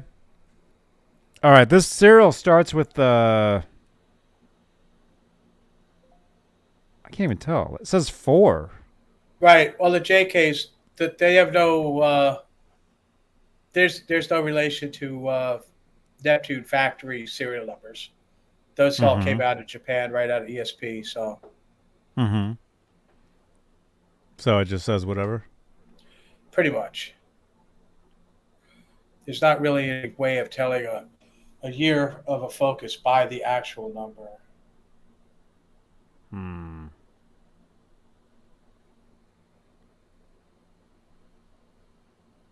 But this isn't a Focus. This is a JK. But it's very similar to a Focus. Well, the JK came out before Focus.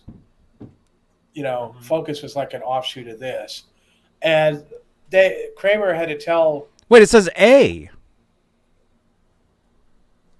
says A 24765. Yeah, that's not unusual, but you know, Kramer had to tell ESP to stop making the Focuses so nice because they were kind of rivaling what was being put out of the factory at that time. And that was in 83, 84. So, you know, if you could get one of those really early ones, because they didn't really go big time till 85. But by then, you're not going to get like some of the parts they were putting on in 84, the very end of 84. When you could get a Grail headstock neck, you could get, you know, a Fernandez Floyd Rose on those things. You know, they were putting parts on them that are now worth a lot of money. What do you think of that tool pack? It's okay. It doesn't look like it's really put in the right spot, but at least it's not one of the newer ones.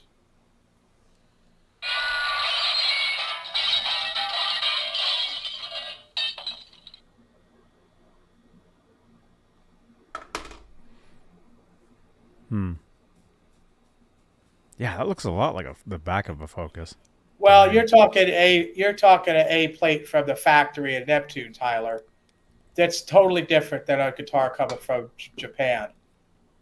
You're right on the number of the year for the A plate, but you can't judge it by this. That's almost like those B plates that they had in the cast in that style that they were using in like 86, 87. And they weren't actual B plates. They just had these weird numbers, weird letter prefix on them. People are trying to sell those as being a B plate, like from the early Kramers, but they're not. I really hope those are fingers.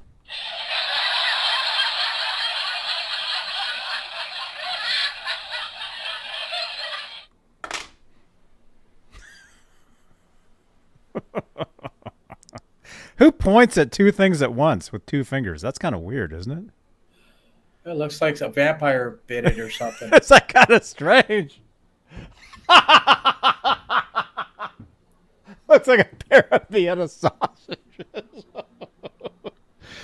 Robbie, you want to start up your treat stream right now? I can't figure it out. I'd like to, but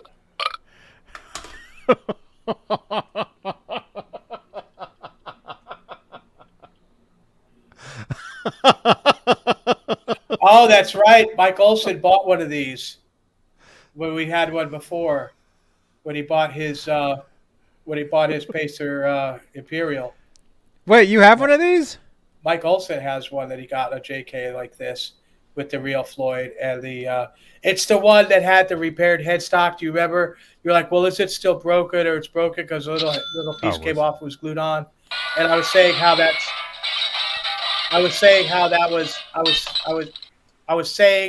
was pretty normal, that a lot of those headstocks broke in that spot, and it didn't really make a big difference.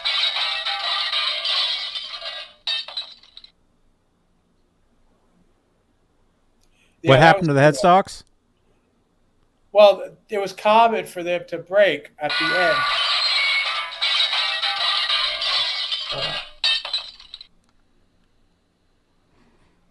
What happens when you drop a plate on the ground?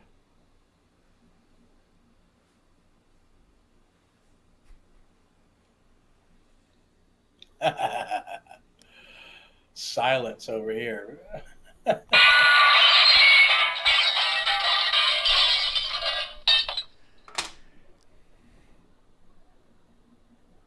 Wait a minute.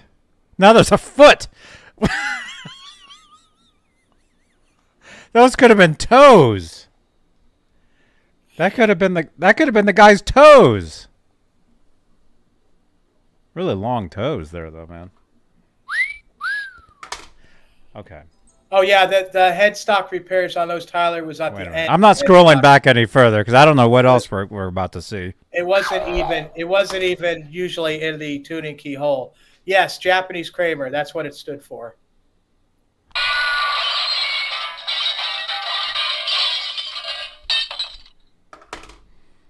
Who wears a watch? I haven't worn a watch in years. Okay, look at that. There's a boo-boo on the edge of that there.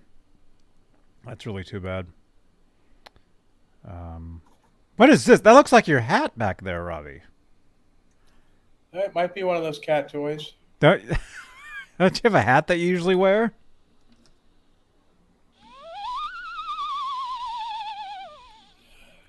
AT5150 has a good question. He said, what about the BK and EK series? I know there was the LK, and that was Lynch. That was a Lynch model that they made in Japan, was the LK. I'm not familiar with those two prefixes, though. I am not.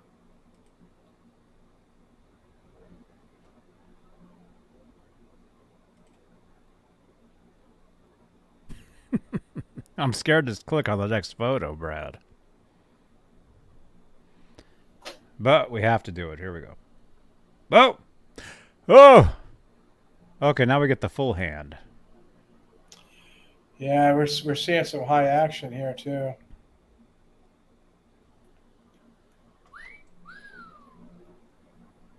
But that'd be fixed in the setup, I'm sure. Mm-hmm. Probably, huh?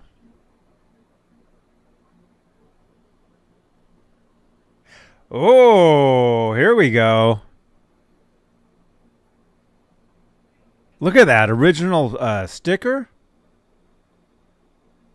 That's cool. And that, I'm assuming that's the original pickup there. It looks nice. That must be the shop it came from. Look at this. Even that sticker right there. I mean, that's worth. Look at that, Robbie. Is that exciting? I don't know. Not really.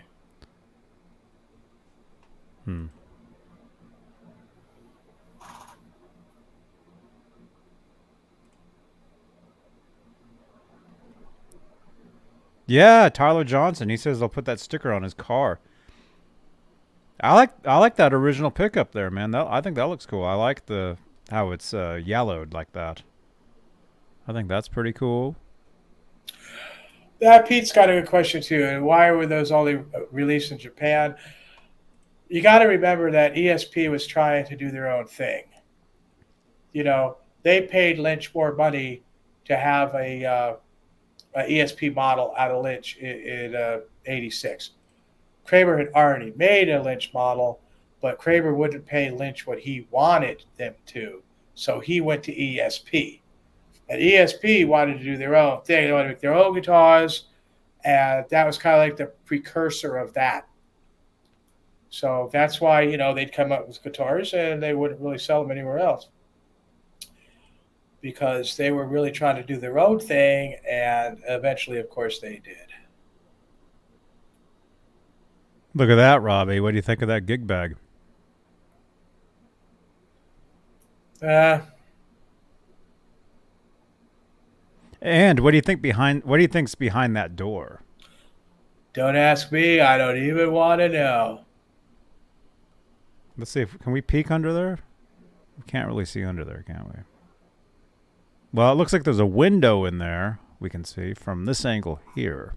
Wow, Clandy, there's light coming through there. You fly RC airplanes? That takes a good skill set to do that. That's not easy. Mm-hmm. I delved into that a little bit, and it's not an easy thing to do.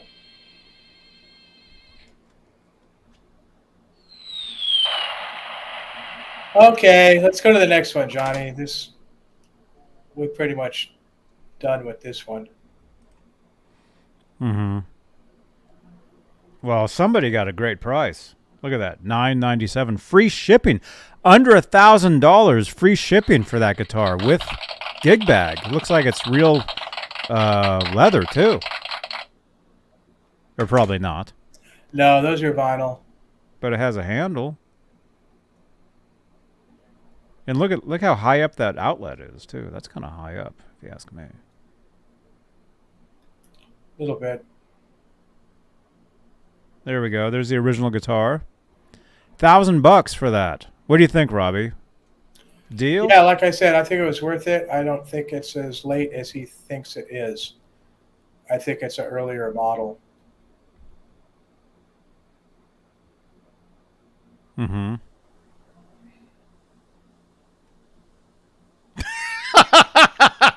Oh, no!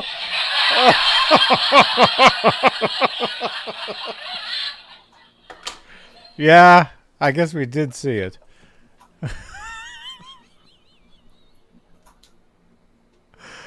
Oh my gosh. Okay. Hmm. Oh.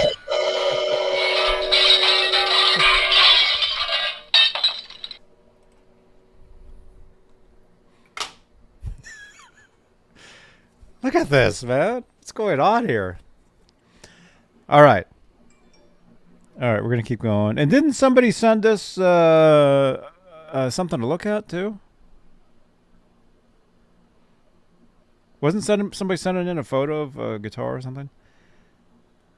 Okay, we saw that. Ooh, I don't want to show this one, man. I want to buy this one myself. $550.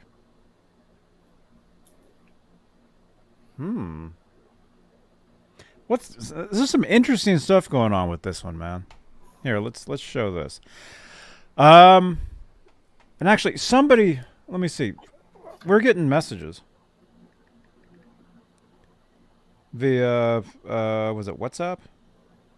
WhatsApp. Oh, Mark Dillon sent in something. Oh, check this out, man. Oh, he wanted you to see he wants to his hear guitar. the year. Right. What year do you think this guitar is? I can't see it. Your green screen is messing up the photo. I can't get a clear picture of it, Johnny. It's not going to work. You're going to have to turn your green screen off so I can see the picture.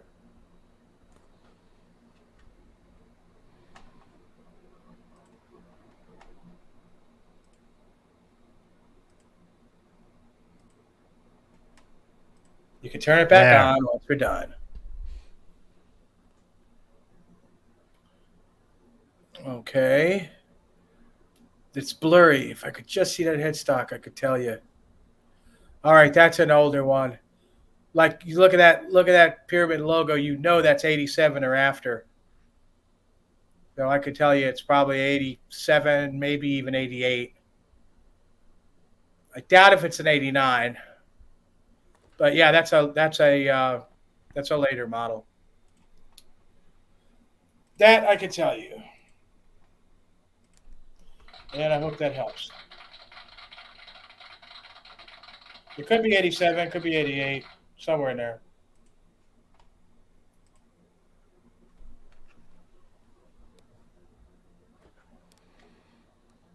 He also sent a photo, another photo of it. Right. Again, the green screen, I can't see anything. You're wasting your time. Dude, we've wasted an hour and a half.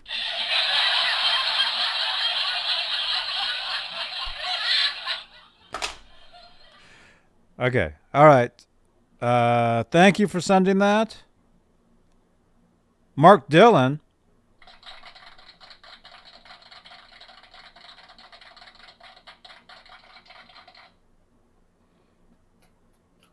What else? What else is going on? Look at this, Robbie. Okay. This one looks good to me. Although that last one was really good. That was a great deal. Somebody got an awesome deal on that thing.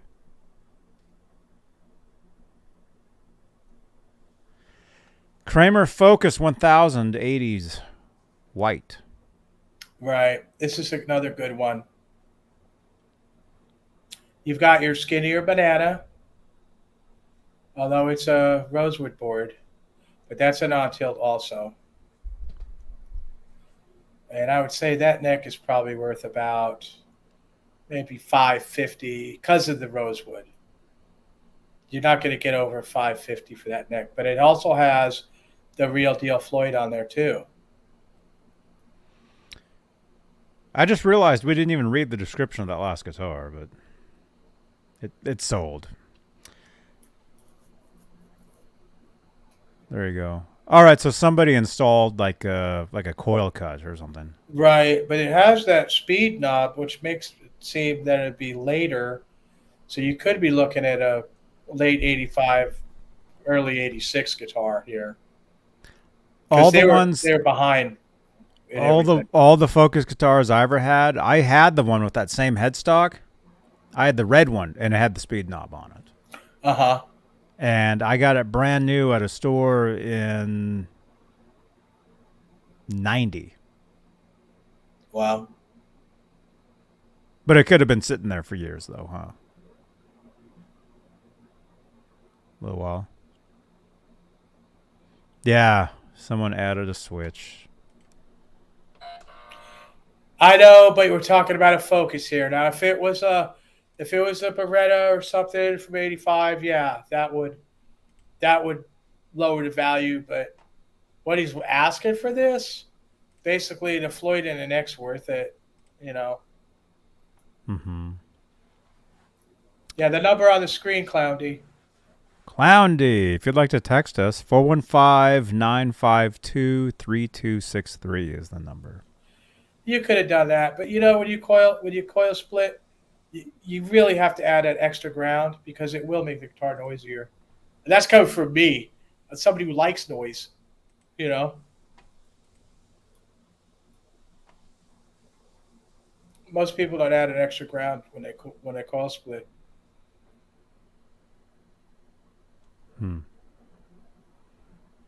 Okay, are we looking at that one? Or no, there's no one. Oh, that's even closer. Look at that. Yeah, it's a legit Floyd Rose bridge there. That's, again, 250, anywhere between 250 and 3. At least that one doesn't have a Trem stopper on it, so you don't have to get another block. Mm-hmm. Brian Davies, have a good weekend, man. Yeah, we'll see you Tuesday. OU81 Tuesday. And now here's a commercial. Let's see.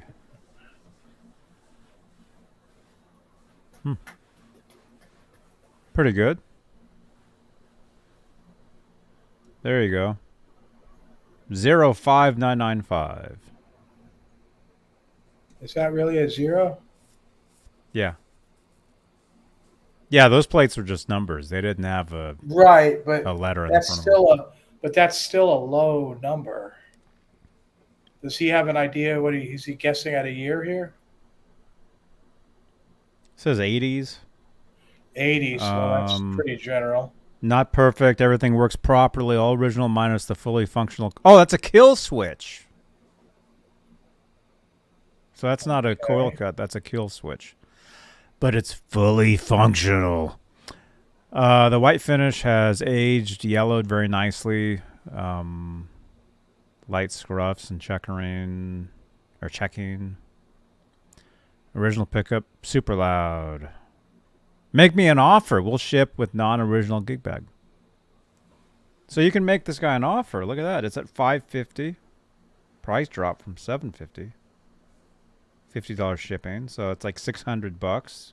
So far, $600. $600. This isn't what the chip. This is the one you were talking about. It was this one. See, both guitars... Well, no, that was a different guitar, but... This has to be the one you're talking about. Is there another picture of that?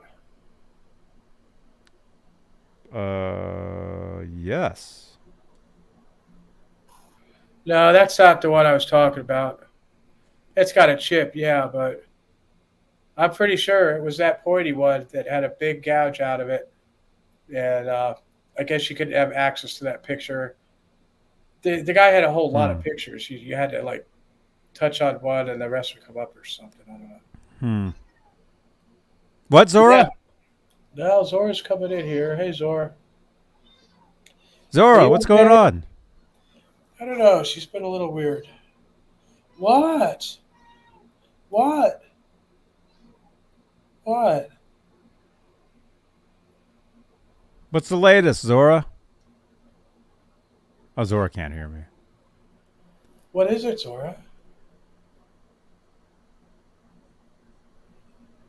Yeah, so yeah, that's a nice guitar there. Hell, the bridge is worth probably 300.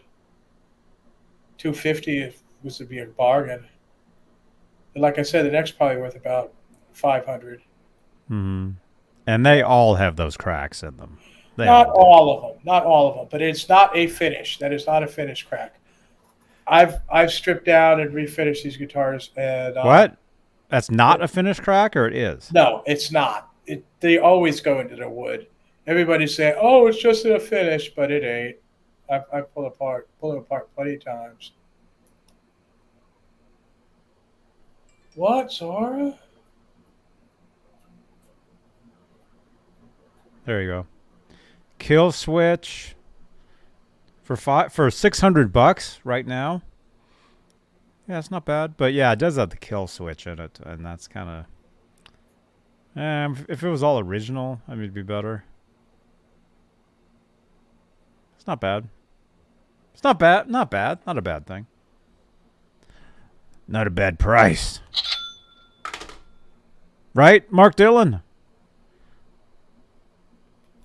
All right. Look at this. Yeah. Again, I apologize for my lighting today. It's very strange. It's okay, though. What time is it? Okay. All right, let's see. Let's do another one. And don't forget, we're giving away some Johnny Beane television merchandise tonight.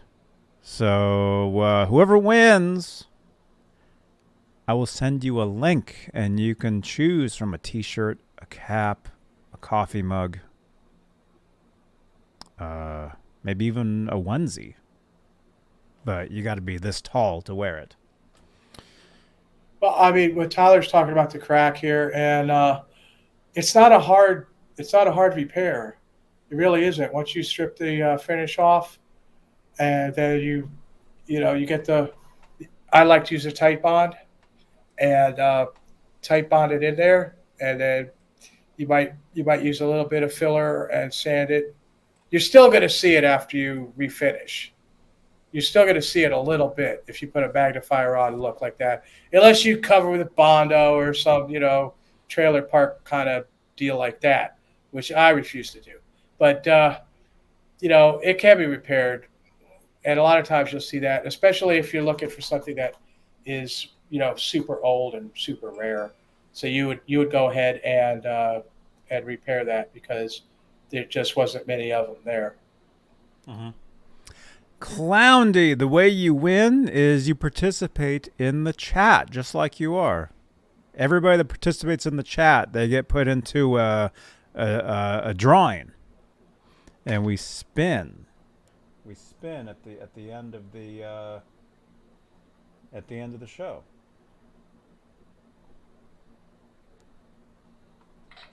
By the way, I need to check something. Are we live right now on Twitter? We're supposed to be, but like our last episode, like something was weird. Let me see. Are we there? Oh, there we are. We are there. We are live on Twitter. Look at that. There we are.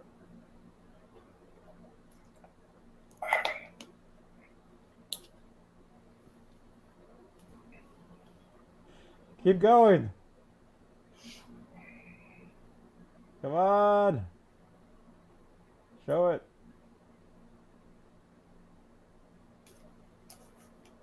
There we go. There it is. Lost connection. Come on. Johnny Beane wants you to moderate comments. Swipe on comments. Come on. Show it.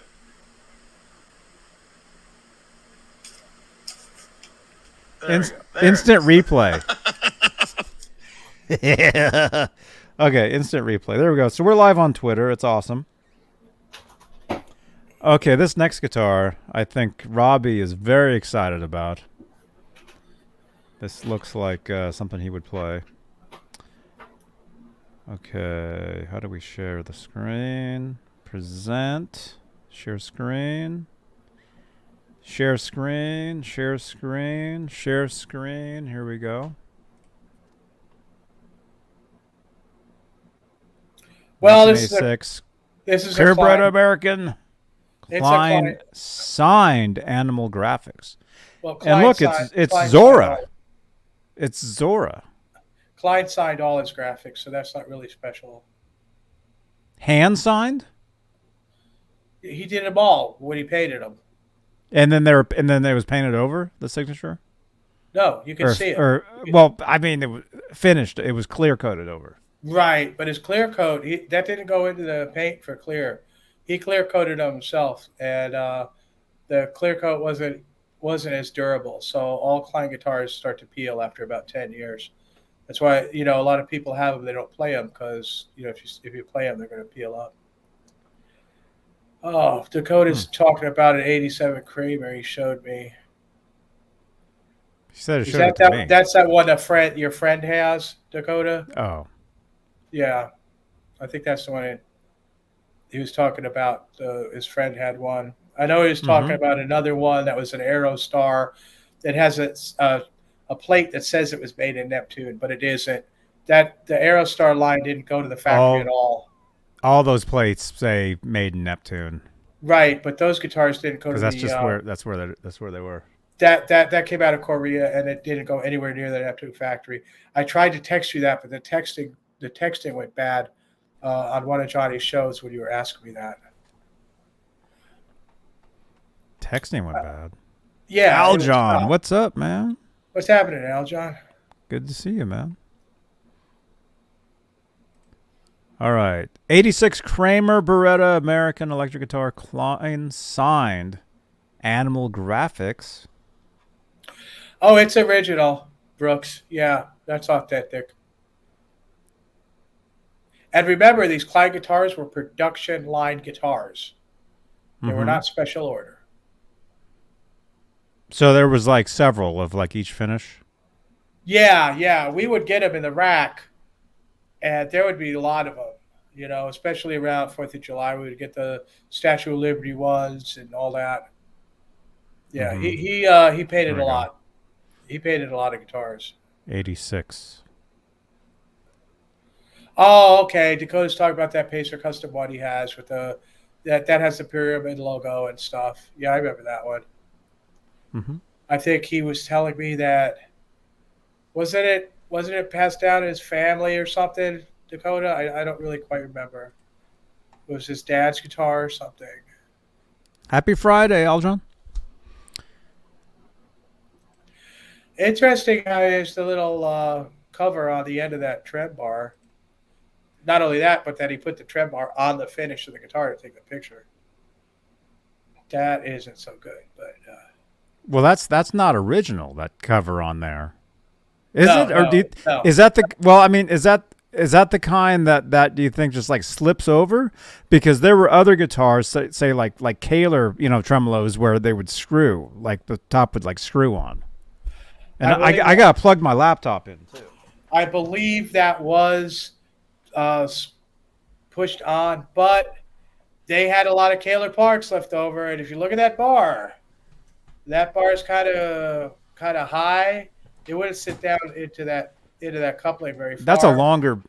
You think that's a Kaler bar? I believe that's a Kaler bar. Yes, I do. Maybe we should look at the description. It'll tell us. Grid, it might be the original bar. They shipped them out with Kaler bars, and if it came out of the factory with the Kaler bar, then it would be considered original. And a lot of Floyds I got had those bars, and I don't use them. I've tried to give them to people, they don't want them because they stick up too far off the body, you know. But right. Kaler made bars in the early days too, you know. Factory solder joints. Original Duncan JB and German Floyd. I mean, it doesn't say anything about the bar being being different. So maybe to them that was just normal.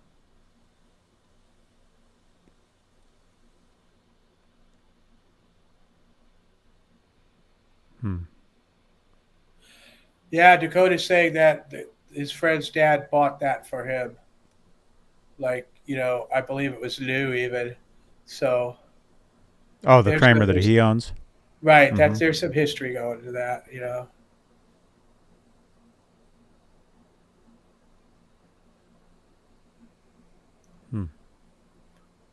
Now, ET's saying there's a break and a repair on the headstock, Johnny. On this one? I think so. Did it say anything in the description? Oh, I don't know. I'm still looking. Here, let's do this.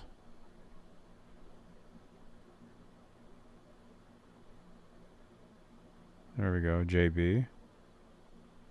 Johnny Beane.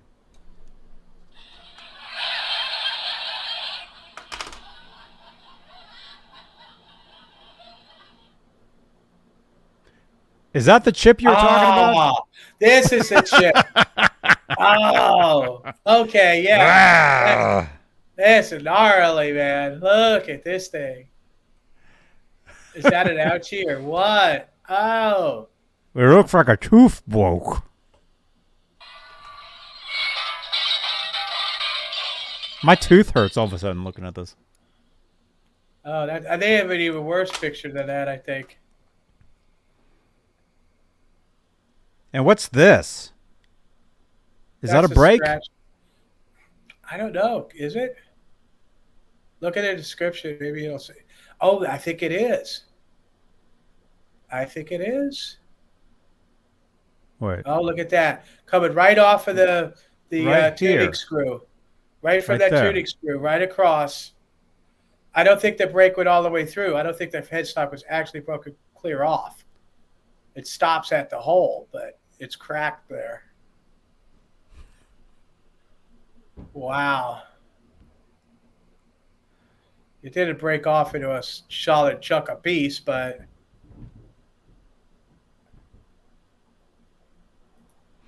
I mean, this is a lot of description here. It's like in tiny fine print at the very bottom. Headstock broken once. Nothing to see here. Move along. This guitar is incredible. This is one of the most amazing guitars ever in the world. Fine print at the very bottom. Headstock repair. Oh, look at that chip out of that headstock. You just take a. I don't even see it in the description. Wait. There is no damage. Wait. There is no damage, breaks, cracks, or repairs, or anything other than the repaired crack at the end of the headstock. But that's a pretty big no there. It is. And we see the crack coming off that hole on the back of that headstock. And it also went through the finish on the front. So, yeah. Yeah. I don't think it broke all the way through, but yeah, it's definitely damaged. Now, for a Klein guitar, that price, how much do you take off for that? I would say you take a lot off because what you're looking at is a collector's item. It's not a player. This is something that will be preserved. You can't. It already has scratches and stuff on the clear coat, so it's going to be more of a problem as it gets older. Oh yeah, look at the logo. Oh yeah. Oh, it did go all the way through. Oh man, that's just definitely fugly. Oh no, Ned's throwing up. Ned is disgusted by this. Hang on. Come here, Ned. Oh, gross. Oh. 7,500 is an awful lot. That's an awful lot to ask, even if it was a primo condition. Ned just puked all over the floor. You're right, Pete. People are asking that type of price for these. Oh no, he's puking more. Dude. Oh, he just puked right here. Do you hear that? He's coughing. I got to clean this up. I'll be right back. If you're gonna do that, if you had that guitar and you had that headstock break, whether it broke totally off or just hung off or whatever, don't you think you would have taken the finish off? It's just a headstock. It's not rocket science. You could sand that off with some, some 80 grit in like 4 seconds, sand it with some 220, and you'd be ready to refinish the headstock, get another decal and, spray it. And then it would look good from the front at least. It wouldn't, you'd still be able to see it from the back, but it wouldn't be as pronounced as that. And then, of course, while you're doing that, you could fix that like horrible chunk out of the end of the pointy. Or, if you really want to be smart, you just get another 3-piece American neck. They're not that hard to find. Shoot, man, 4 or 5 years ago, you could have bought one of those for $200-300. Sure, now it would be even more, but you could change the neck, and there you go. There you got your Klein guitar, and what do you ask for it? $4,500, $5,000? It's not so bad. I wouldn't buy it. It's a pointy. I don't care if it's got a Klein graphic. I really don't like those necks very much. It's not that they're bad, but it's just not the kind of neck that I like, personally for me. And I always say this, good money after bad. If you're getting something for a good price, but it's not really what you want, then you're probably going to have to get what you want eventually, So that's why I just call it good money after bad. If you're going to buy a neck for $900 and it's a tilted Lucido, a good neck, but still a glued on headstock, but it's a banana, but that's $900. And if you could put another $1,200 in to get, ESP 48th Street non-tilt, 85 neck, then do that because it's so much better and it's worth the extra. It would be worth having 2 of those other necks to have that one good one. That's the kind of way I look at it, and I'll wait and search and save and save and save. And it's all about having that money when that neck comes up, when that person has to sell it, and it's one of those really good ones. And that's what makes it worth it, to me. That's how I look at it. Now, granted, yeah, you could go to the Guitar Center and buy a new guitar, and that's fine. It'll play fine and all that. You go get a Fender and pay whatever it is for the Fender, and you'll have that. But don't expect that to go up in value. That's the thing about the Kramers.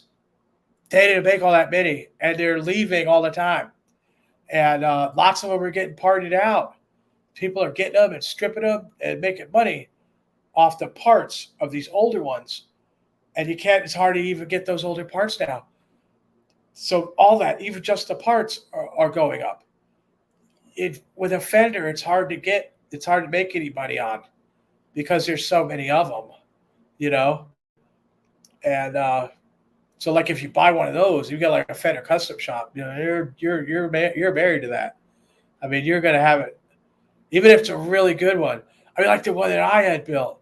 And there's people that still want to buy that guitar, and I'm not going to sell it because I had to do a lot of work for it to get the action down to like nothing, with backbone dress and everything I had to do for that. But, that's how I look at it. That's why Kramer's, they're collectibles. They're more collectibles. They didn't make a lot of it. Some of them, they didn't make many at all. And they're really hard to find, especially the poplar bodies that are really tough. So that's what makes those guitars worth more. That's because they're a collectible guitar. You can pay a lot of money for, your Paul Reed Smith or, your Kiesel or something like that. But you're going to have a hard time getting your money back out of it, let alone having it worth more. So there's something to think about. And, of course, if you're not going to sell it, then it doesn't matter. A lot of people buy stuff and they want to have it worth something and maybe make more later, or, they'll just get rid of something and try to buy something else. The guitars that I have, I painstakingly searched for years, found the rarest parts, painstakingly hand-built, sanded, sent for refinish. Everything by hand took forever, but I'm never going to get rid of those. You know, I mean, shoot, I still have this SG from '84. I ain't get rid of that. My plan is to play it to death. It's my plan. Yeah, hangry it till I can't hangry anymore. Really, I don't think it's going to play to death. I've had it since '84. I sanded that neck, the neck out of the crack, and it's been going, you know, for years. I only had it for maybe a year or two when that happened. So, you know, some people hang on to stuff. I'm one of those people that hang on to stuff. You know, it might take me a long time, and it might really be rough on me to be able to buy something. But when I do, it's staying. You know, that's just how I look at it. That's how I see it, you know. And I like finding guitarists that tell you guys about it. And I like calling out fakes or people that don't know what they're talking about.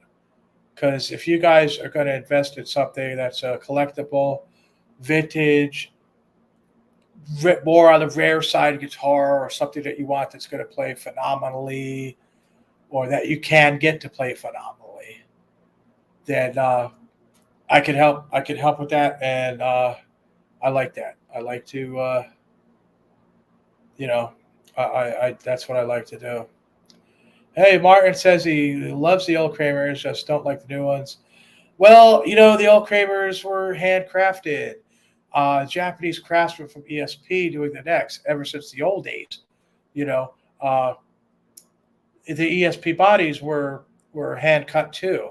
The bodies that were made at the Kramer factory, like Edward used on his guitars, were all handcrafted. You know, it's a lot different than having something punched out of a machine and then unskilled laborers slapping them together. There's a big difference. Are you okay, Johnny? Yes. Oh, he's fine. He just puked all over the place. Had to clean it up. It was pretty nasty. He puked over there, and then he puked over there. He was disgusted by that break in that headstock, I think. He didn't like it. Yeah. Well, you could have fixed it right. Or like I said, just got another Kramer American 3-piece neck would be the thing to do. Mm-hmm. That's probably what I would have done if you have what's supposed to be a collectible guitar at any rate. There you go. E4083. Right. That's probably about, I'd say maybe about March. It's probably about March of '86 that guitar was assembled. Mm-hmm.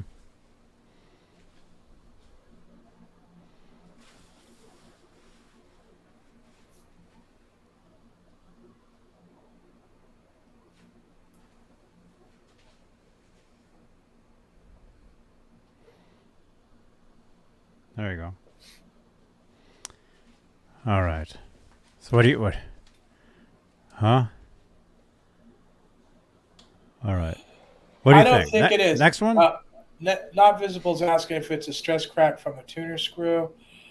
I don't particularly think so. But they usually do break along that line.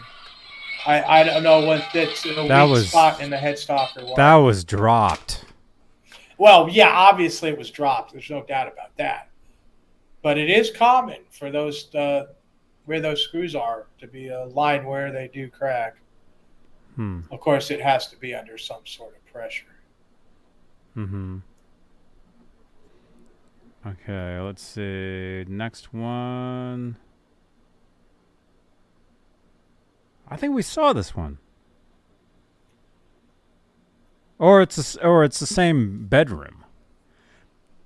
Right, maybe we it's the didn't see same this guy. one. It's the same guy, different guitar. I know what you're talking about. We're supposed to see this guy's room. Yeah, it's the same. We've seen this guy before. And this is a Klein, too? This is interesting. I've never seen this one. Right, graphic. We're talking 87, 88 here. 89. He's saying He's 89. saying 89. WPST, I guess that's a radio station out there. Oh, he's got all kinds of information on the radio station. It's not really pertinent to the guitar. But, yeah, this is another client graphic. We could take a look at this and see what's going on with it. That's pretty cool, though. Let's see This what's is for a radio contest, Tyler is saying. Oh, cool. Let's see the bridge. The 1989. See. Okay. They're not going to show us. Whoops. Well, I mean, oh, okay. It says, let's see, 89 Kramer Bretter, ultra rare Klein graphics, WPST 97.5 with the original hardshell case and Kramer documents. The guitar was rarely ever played. Has rarely been played ever. It is in really outstanding condition all around. He's guessing 89. Serial number is F. No, that would not be as late as 89. We're talking probably about late 86. That's probably an 86 guitar, 87. 87 with that pyramid logo. Now Klein had a different parts place. Oh, it says 89 on it. It does say 89. For Klein signed at 89. Huh. Well, that's interesting. Let's see the bridge, Johnny. We can't? Comes with the good stuff there. Oh, look, it would actually say all this. Let's see if it says Bob. No, it wouldn't. I was gone by then, and those guys just initially. Let's see if we can read some BS on here. Did you know any of these people? I don't know. I can't see it. Equipped with Seymour Duncan pickups.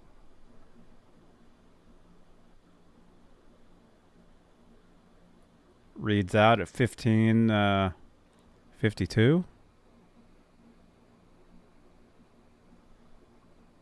Whoops. I clicked on the wrong thing. Oh, I clicked on it itself. Yeah, F plate.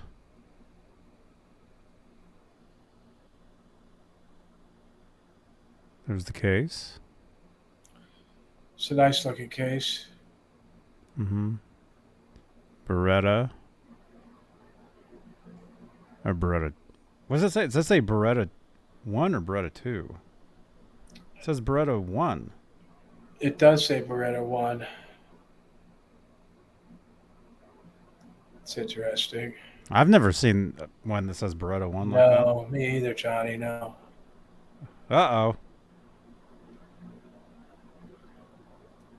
Look, we can see they don't let us see the bridge though. You sure? You might not want to show it. It does have the route. It has the underneath route there. Yeah, it says Floyd Rose. Yeah, look closer. Can we get closer on that where it says Floyd Rose? I don't know. It is the shiny kind. It's not the matte.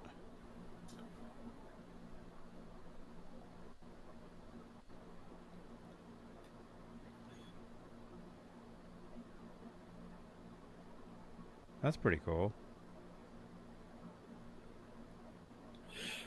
Here, let's see those tuners. Okay. Has the Kramer inlay. Can we get a close up of those? Mm-hmm. That's a Schaller tuner. Mm-hmm.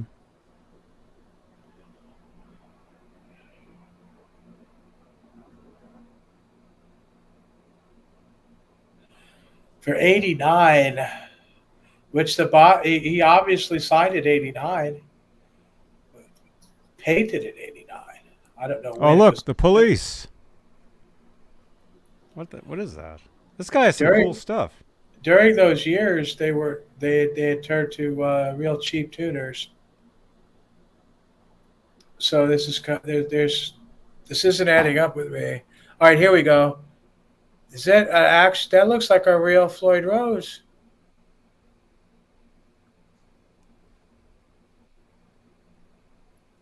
Mm-hmm. It looks to me like they had this '86 guitar, and he painted it in '89, maybe, or maybe '87 guitar. That's what it looks like to me because the parts aren't adding up for 1989. Obviously, '87 with the recessed Floyd top, and yet still has Schaller tuners and an actual Schaller Floyd Rose, which they weren't using in '89. And it's not a custom order plate, but I'm not sure in '89 if they were still using custom order plates. Okay, the date. A lot of the dates on here are 4/7.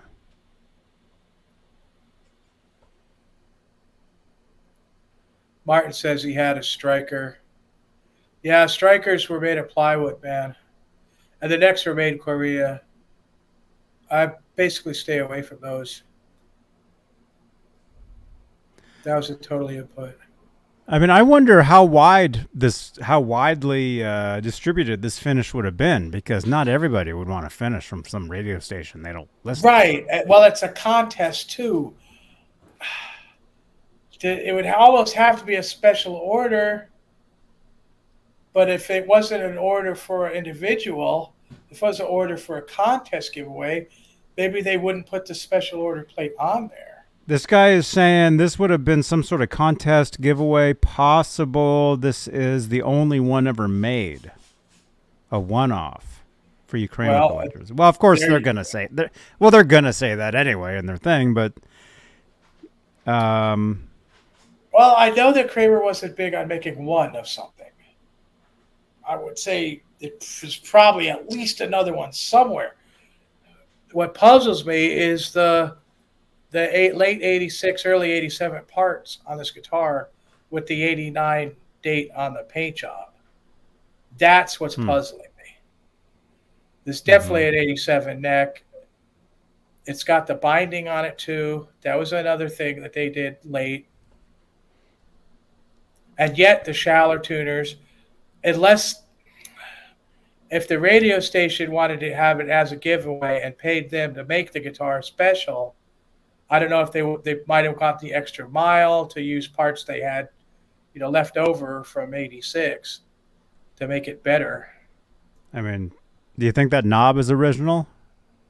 Yeah, the knob makes sense for, like I said, for '86, probably '87. As far as the factory guitar goes, it doesn't add up with that date. But if it was specially made for a giveaway, it's possible. Now, what he's asking for, the condition of it, I'd say it's probably a good investment because it's probably going to be worth more. Being a Kramer graphic and actually a special order guitar. Klein graphic. Right. A special order guitar, I'd say it's probably going to go up in value probably pretty quickly. For like a collector, it would. Like I said, not everybody would want it because it's like, what radio station is that? Might not even exist anymore. But yeah, for a collector, like I've never seen this graphic before. No, I mean you could bet somebody would be asking,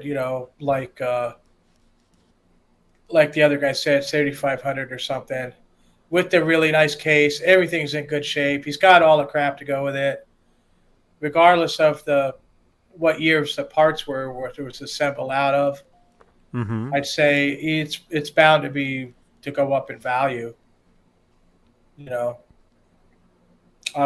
it really is more than $3,000. I'd say so. I'd say it's probably worth the way it is. Probably 4,500 Somebody will ask 7,500 or 6,000, but I'd say realistically, it could probably sell for 4,500 to the right person that's collecting. You know, an actual collector that really knows his shit. He's going to see all that hardware being not concentric. He's going to know that that was put on, especially for that guitar, out of parts that they were not putting on production guitars at the time. Mm-hmm. So cool. but I thought that'd be worth looking at because it's just cool. It is cool. Yeah. That is a cool one. Okay, let's see. What time is it? Okay, let's... Kramer, Beretta... Oh, wait, we just read that one. The Vanguard? Right. I think there was some fish going on here too, but I really liked this. Now, I think it's made out of maple, so that would make it kind of like not too desirable for me, but it's got some stuff that... This has some things that don't add up, though, okay? Because he's calling it an 85 Vanguard, all right? And the Floyd Rose looks legit. But that neck on there, an 85 has a Lutheran joint. The 85, the Vanguards had Lucido necks with no Lutheran joint. Although that looks like a Lucido shape. This could be one of the rare Lucido Lutheran joint necks that didn't break. But it almost looks skinny enough. It almost looks skinny enough that it might be a sports neck. Although the sports banana would be a little bit longer. It'd probably be about a 1/4 inch longer. The headstock wouldn't look as stubby. So it's odd. How's it going, Atomic Punk? Atomic Punk. Now, I know that those Kramers that said Vanguard on the logo, most of them came from Canada. And with that shape, I would guess that it could be a Lucido neck with the Lutheran joint that did not break, that did not separate. Mm-hmm. The hardware all looks legit. The color of the hardware and everything, that's 85. The kind of like flatter gold look, that's 80. That's definitely probably more like an 84 bridge. And they probably had that left over in stock to put on when they put this guitar together. But it's saying that it's maple. I guess he's showing some damage here that I can't really see. I don't know. But it also has some other things that don't make sense. You know, yeah, I can't even tell what that is. Oh, looks like a leg of a chair. It's the horn. It's the horn. It doesn't look bad. Yeah, that's the long end of the horn, and that doesn't look damaged very much. And see how the flat, it's kind of like a flattish look. Yeah. That's reminiscent of the earlier gold Floyd plating. And I've encountered that. I have 2 earlier Floyd Roses in gold, and I have encountered that type of patina. So that's definitely legit. And the age of it is legit too. Pickups are obviously changed. In 85, it did not come with those pickups.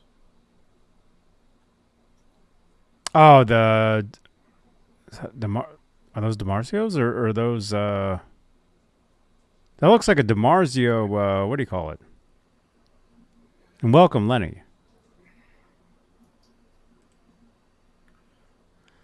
Well, I think it was kind of cared for. It could be better, Tyler. What do you call those pickups? The X2N.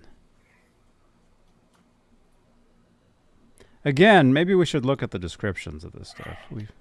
We tend to not do that. But then some of them don't even say anything. Like this doesn't say much. Guitar. Yeah, here we have guitar.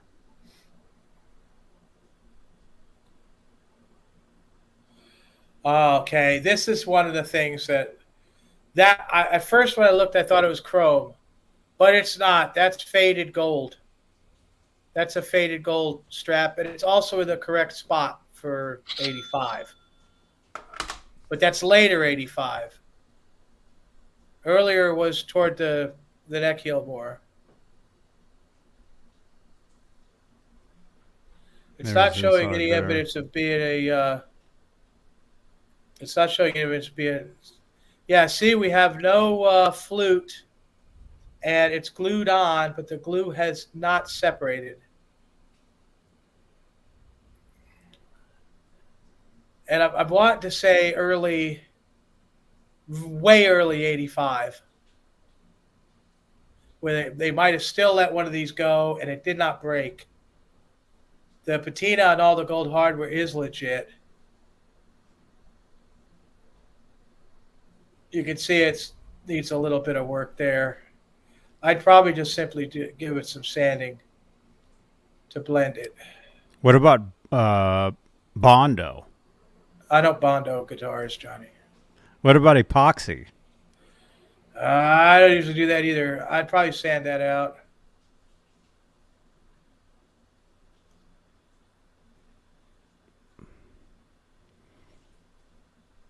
Does it come with a case? Because look, it's on an Ibanez case, but it's too big for the case. Right. I don't know what's going on with that. And the case in these guitars is a big deal. Vanguard cases are very hard to find. They're expensive to ship. It says comes with case, but obviously it's not going to fit in that case. No, unless you put it in sideways.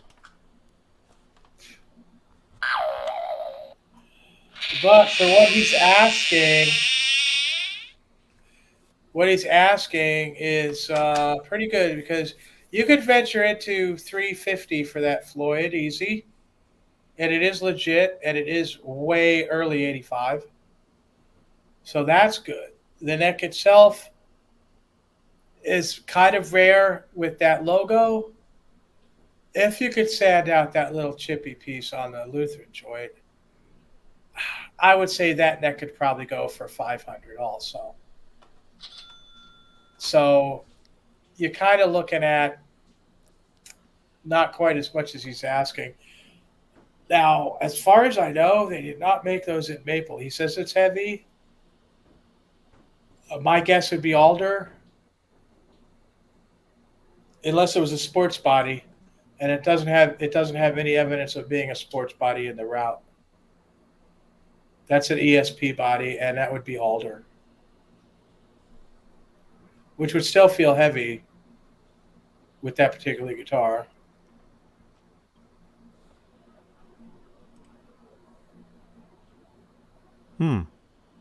Anyway, I liked it because it's you know how much I love my Vanguards. Yeah.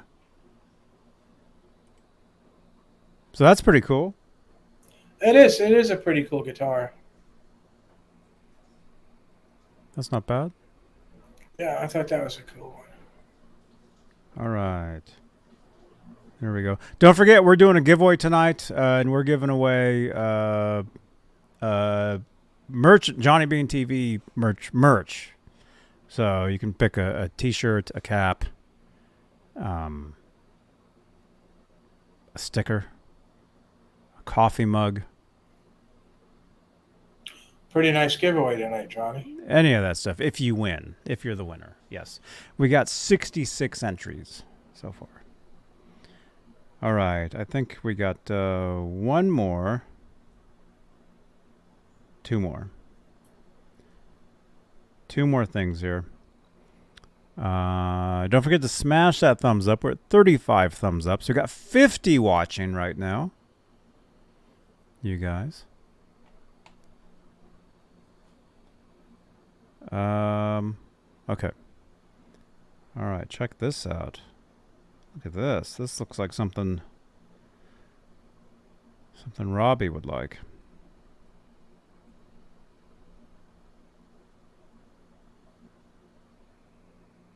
Vintage 80s Kramer Japan electric guitar neck. Well, this is our friend Stigatsu here. Mm-hmm. And he's got what looks like a pretty nice neck here.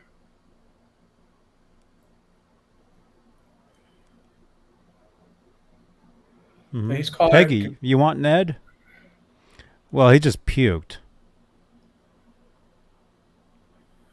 So he's not feeling well. You have to take good care of him if you win Ned, but...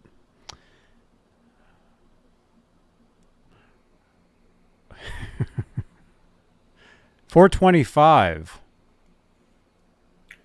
Yeah, let's take a look at this. Of course, you got your rosewood. And you can see it says Kramer, but no other thing on it. My guess this is one of the early JK necks. Looking at the shape of that headstock, that would be a JK made for ESP. Comes with a nut, which is nice. Man, the early JKs had no didn't say JK on them, and we can see by the shape there. You see, that's kind of a little skinnier. It's obviously a JK. Yeah, that's a Focus or JK. I mean, yeah, that would be a JK, is what I think. Right, and that was an ESP product. And it probably says that in the description, which we haven't looked at. 80s Kramer Japan electric guitar neck. Repaired hairline crack going through the high E string tuner hole. It's been glued. Just a cosmetic issue at this point. Okay.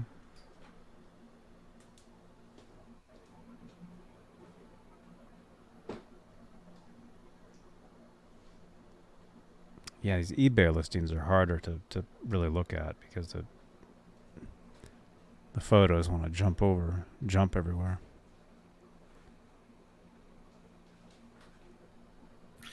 That's an interesting question. Brian the Sign Guy is asking about Kramer make guitars with bird's eye maple necks. Actually, they didn't in the years of the Neptune factory. Edward did not like any figuring in his guitar necks. So be very, very leery if somebody says they have a guitar that has a wicked bird's eye or tiger stripe maple on the neck, because the factory guitars, the necks that came from ESP, they were all real tight grained, and that was one of the things that they did not do. So if you see something like that, you got to really check it out. It might be war moth or something else that they put on there to, make it look cooler, But that would be something to look out for. That's kind of like a red flag. Mm-hmm. Now, of course, I'm basically ending at 86, 87 here. So after that, I guess all bets are off, Anything newer, if you're talking, The Ernie Ball Music Man, the Music Mans and the PVs all had bird's eye in the necks. Right. But isn't it true that the more bird's eye in a neck, the possibility of less stable, the stability? I really don't think so. I've never seen any problem with that. That's what I've heard. It makes the guitar neck denser, so the frequencies bounce off the neck instead of go into the neck. Now by the time Edward got to PV and Music Man, that wasn't a concern because he had changed his entire amplification rig at that point. So the old school stuff didn't really apply anymore. Hence the neck pickup and everything else. What I do is all just straight tube Marshall, old school. Well, I can look at if you can see that repair is, you could barely see it, that the tuning key screw hole. So that's not bad.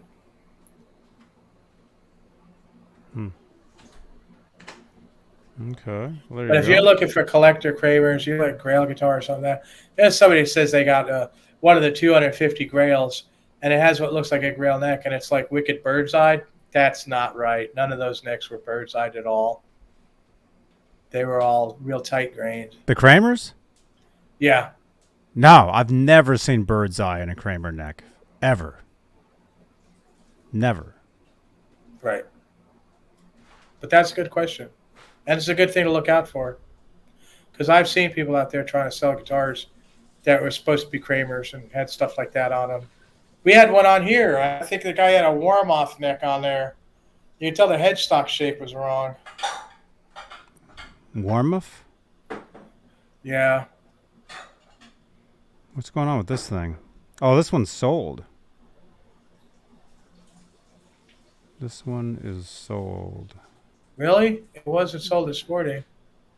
Wow. The body? This stuff's flying out of here. The body? Oh. Is that white body? Well, I don't know if I sent that one. I guess it's white. I mean, uh-huh. What we have here is a Pacer Imperial from 83. Now, this is having some glue issues. The seam down the middle separated. It's the shape we like. I mean, we're seeing a horn that top horn's a little chubby, but it's still in the ballpark. It was glued down the middle in 83.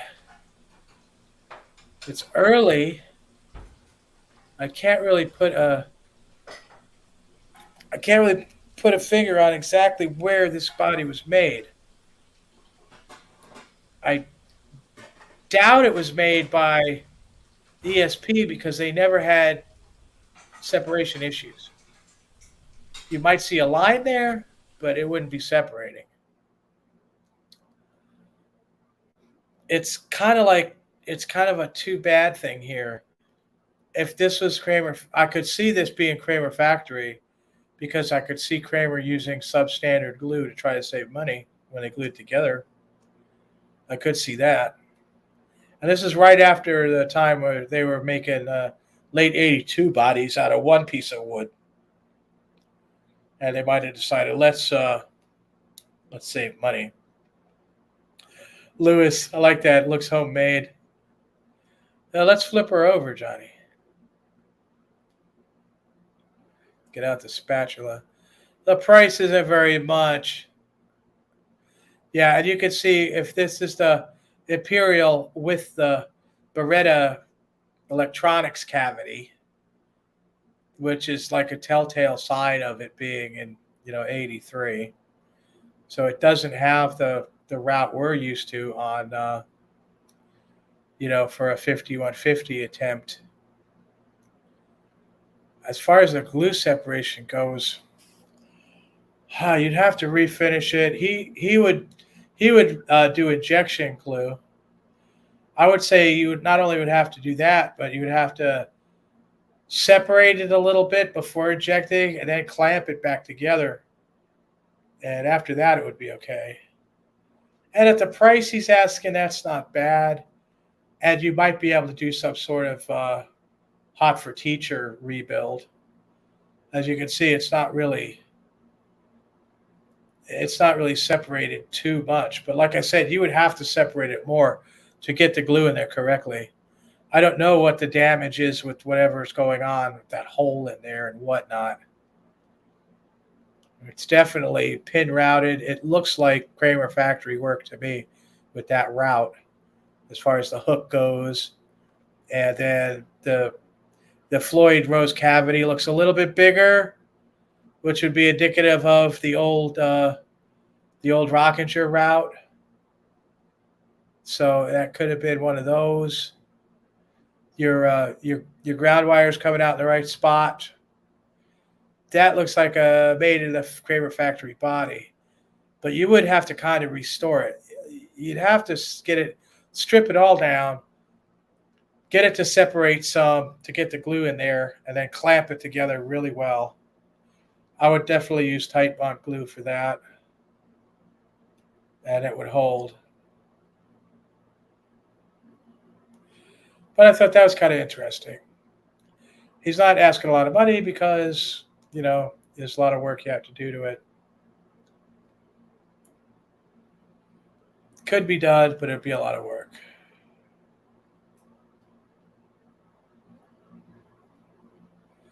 He says the Floyd stud holes are good.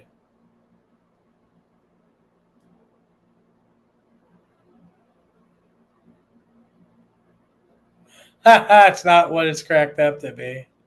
That's a good one.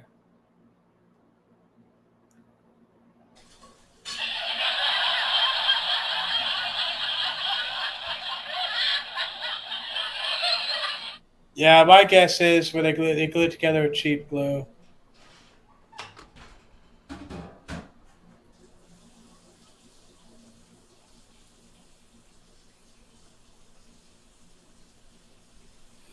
Oh, looks like somebody tried to put the strap button in a different place. Of course, with all the stuff you're gonna have to do to this body, that's nothing. Yep. If you were gonna go down that route. Yep. It's not bad.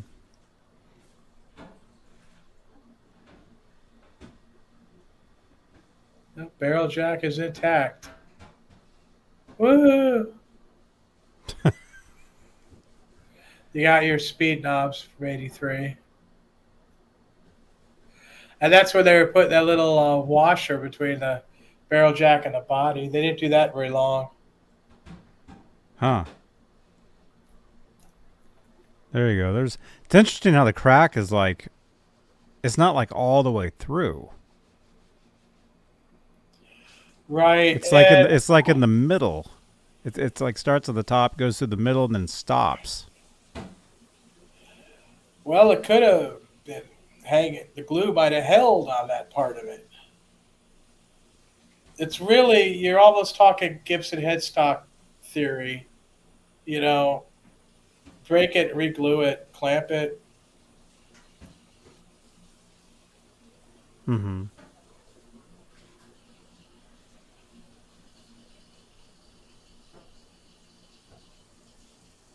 I mean, that's the only thing I would see to do. On $149, personally, I'd save the money and wait to find one actually with the correct route.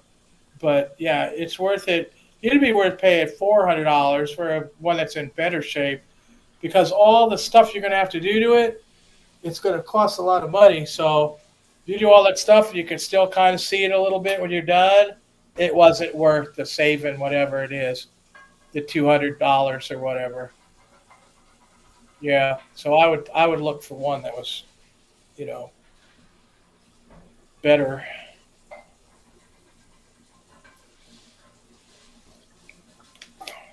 But again, I thought it was cool to look at.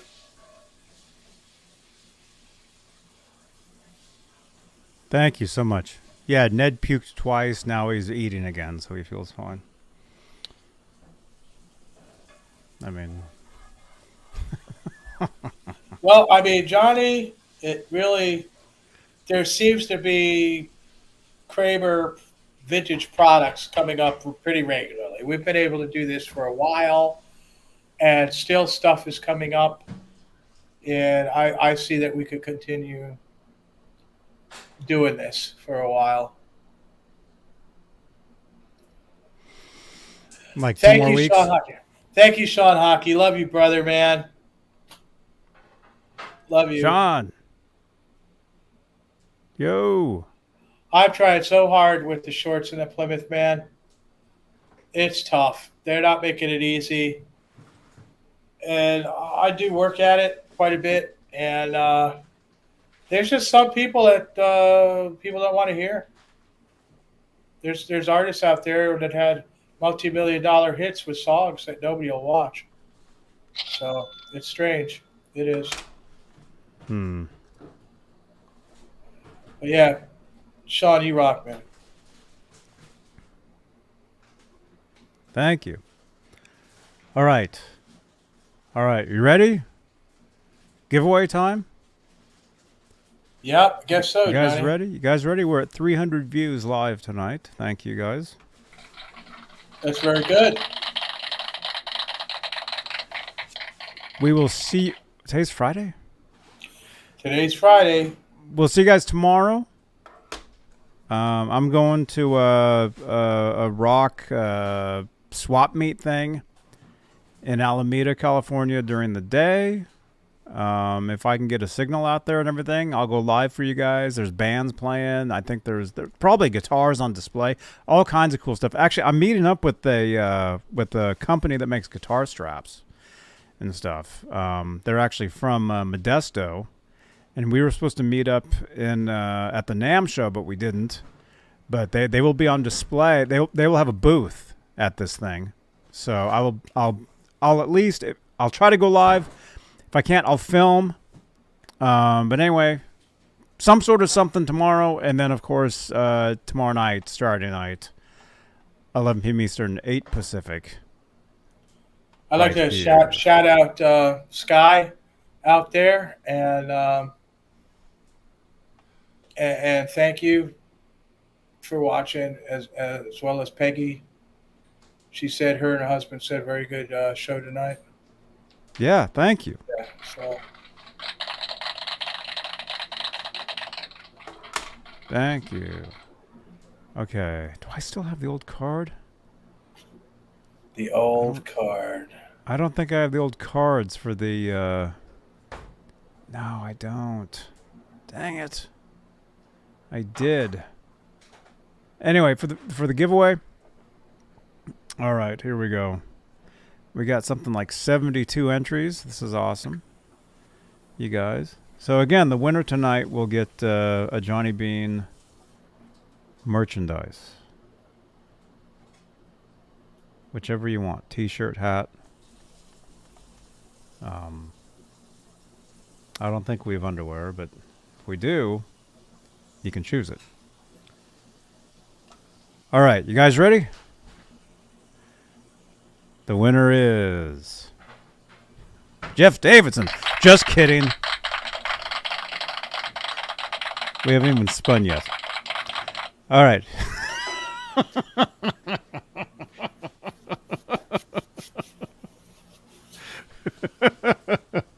Yeah, everybody press 1 right now. Press 1. Can we get some refreshes too? Can you guys refresh your browsers? Lingerie. I don't think we have that. Actually, there is. Let me see. Nightbot, give us the shop. Oh, that's my Amazon shop. That's different. Oh, but that link might go to... I'm not sure where that link actually goes to. Okay, press 1, everybody. Everybody, press the number 1 right now. Press it several times. Press it a bunch. As many times as you want. Like this. Look at this. Look what I can do. I can like totally get the chat. Look at that. Oh my gosh. Okay. One more time. There we go. Oh, look at that. Keep going. Can we get some 3s in there? How about some 3s? Maybe some 2s. How about some 5s? Look at that. Oh my goodness. All right. All right. The winner for the Johnny Beane merch is...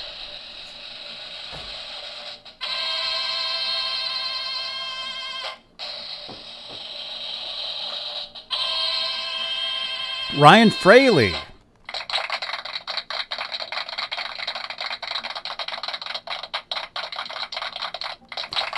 Ryan Fraley. Text me. 415-952-3263. And you get some Johnny Beane merch. Congratulations. Now, before everybody leaves, let me just say one more time. Well, first of all, let me say thank you to our channel members. Thank you for your continued support for this channel. Thank you, thank you, thank you, thank you, thank you, thank you, thank you. Thank you again. Congratulations. Congratulations, Ryan. Congratulations. I'm sure you'll find something nice in there. Congratulations. Thank you, channel members. And don't forget, StreamYard, that's what we use. StreamYard. If you want to create videos, use StreamYard. Link in the chat. There it is. Look at that. It's right there. And we're chopping vegetables. The best part about StreamYard is that you can customize your live streams with your own branding, logos, and overlays. It's all about making it unique to you. Try it. There's the link right there. Try StreamYard. Try it with your shows. If you want to have me on as a guest, I'll be on with you. If you want to have Robbie on as a guest, he'll probably do it. There you go. So yeah, try StreamYard. All right. Tomorrow night, Saturday night, 11 p.m. Eastern, 8 Pacific. And again, I'll be at a rock swap meet during the day. So if I go live, look for a possibility of a live video during the day. Some sort of something. It'll be cool. We thanked our channel members. Yeah. There you go. Follow me everywhere. Everywhere there is, I am everywhere. I'm trying to get Robbie. What? You're welcome. I'll just say you're welcome, Lewis. You're welcome, Lewis. I am. I'm trying to get on Treat Stream. I'm trying to get a link to my PayPal that could be put up. That'll go there. You know. TikTok. I'm not doing TikTok, Johnny. I'm done with that. I tried. It just didn't work with me, man. But yeah, we'll get there. You know, we'll get there. Yes. Johnny has to help me with this stuff. I can't do it.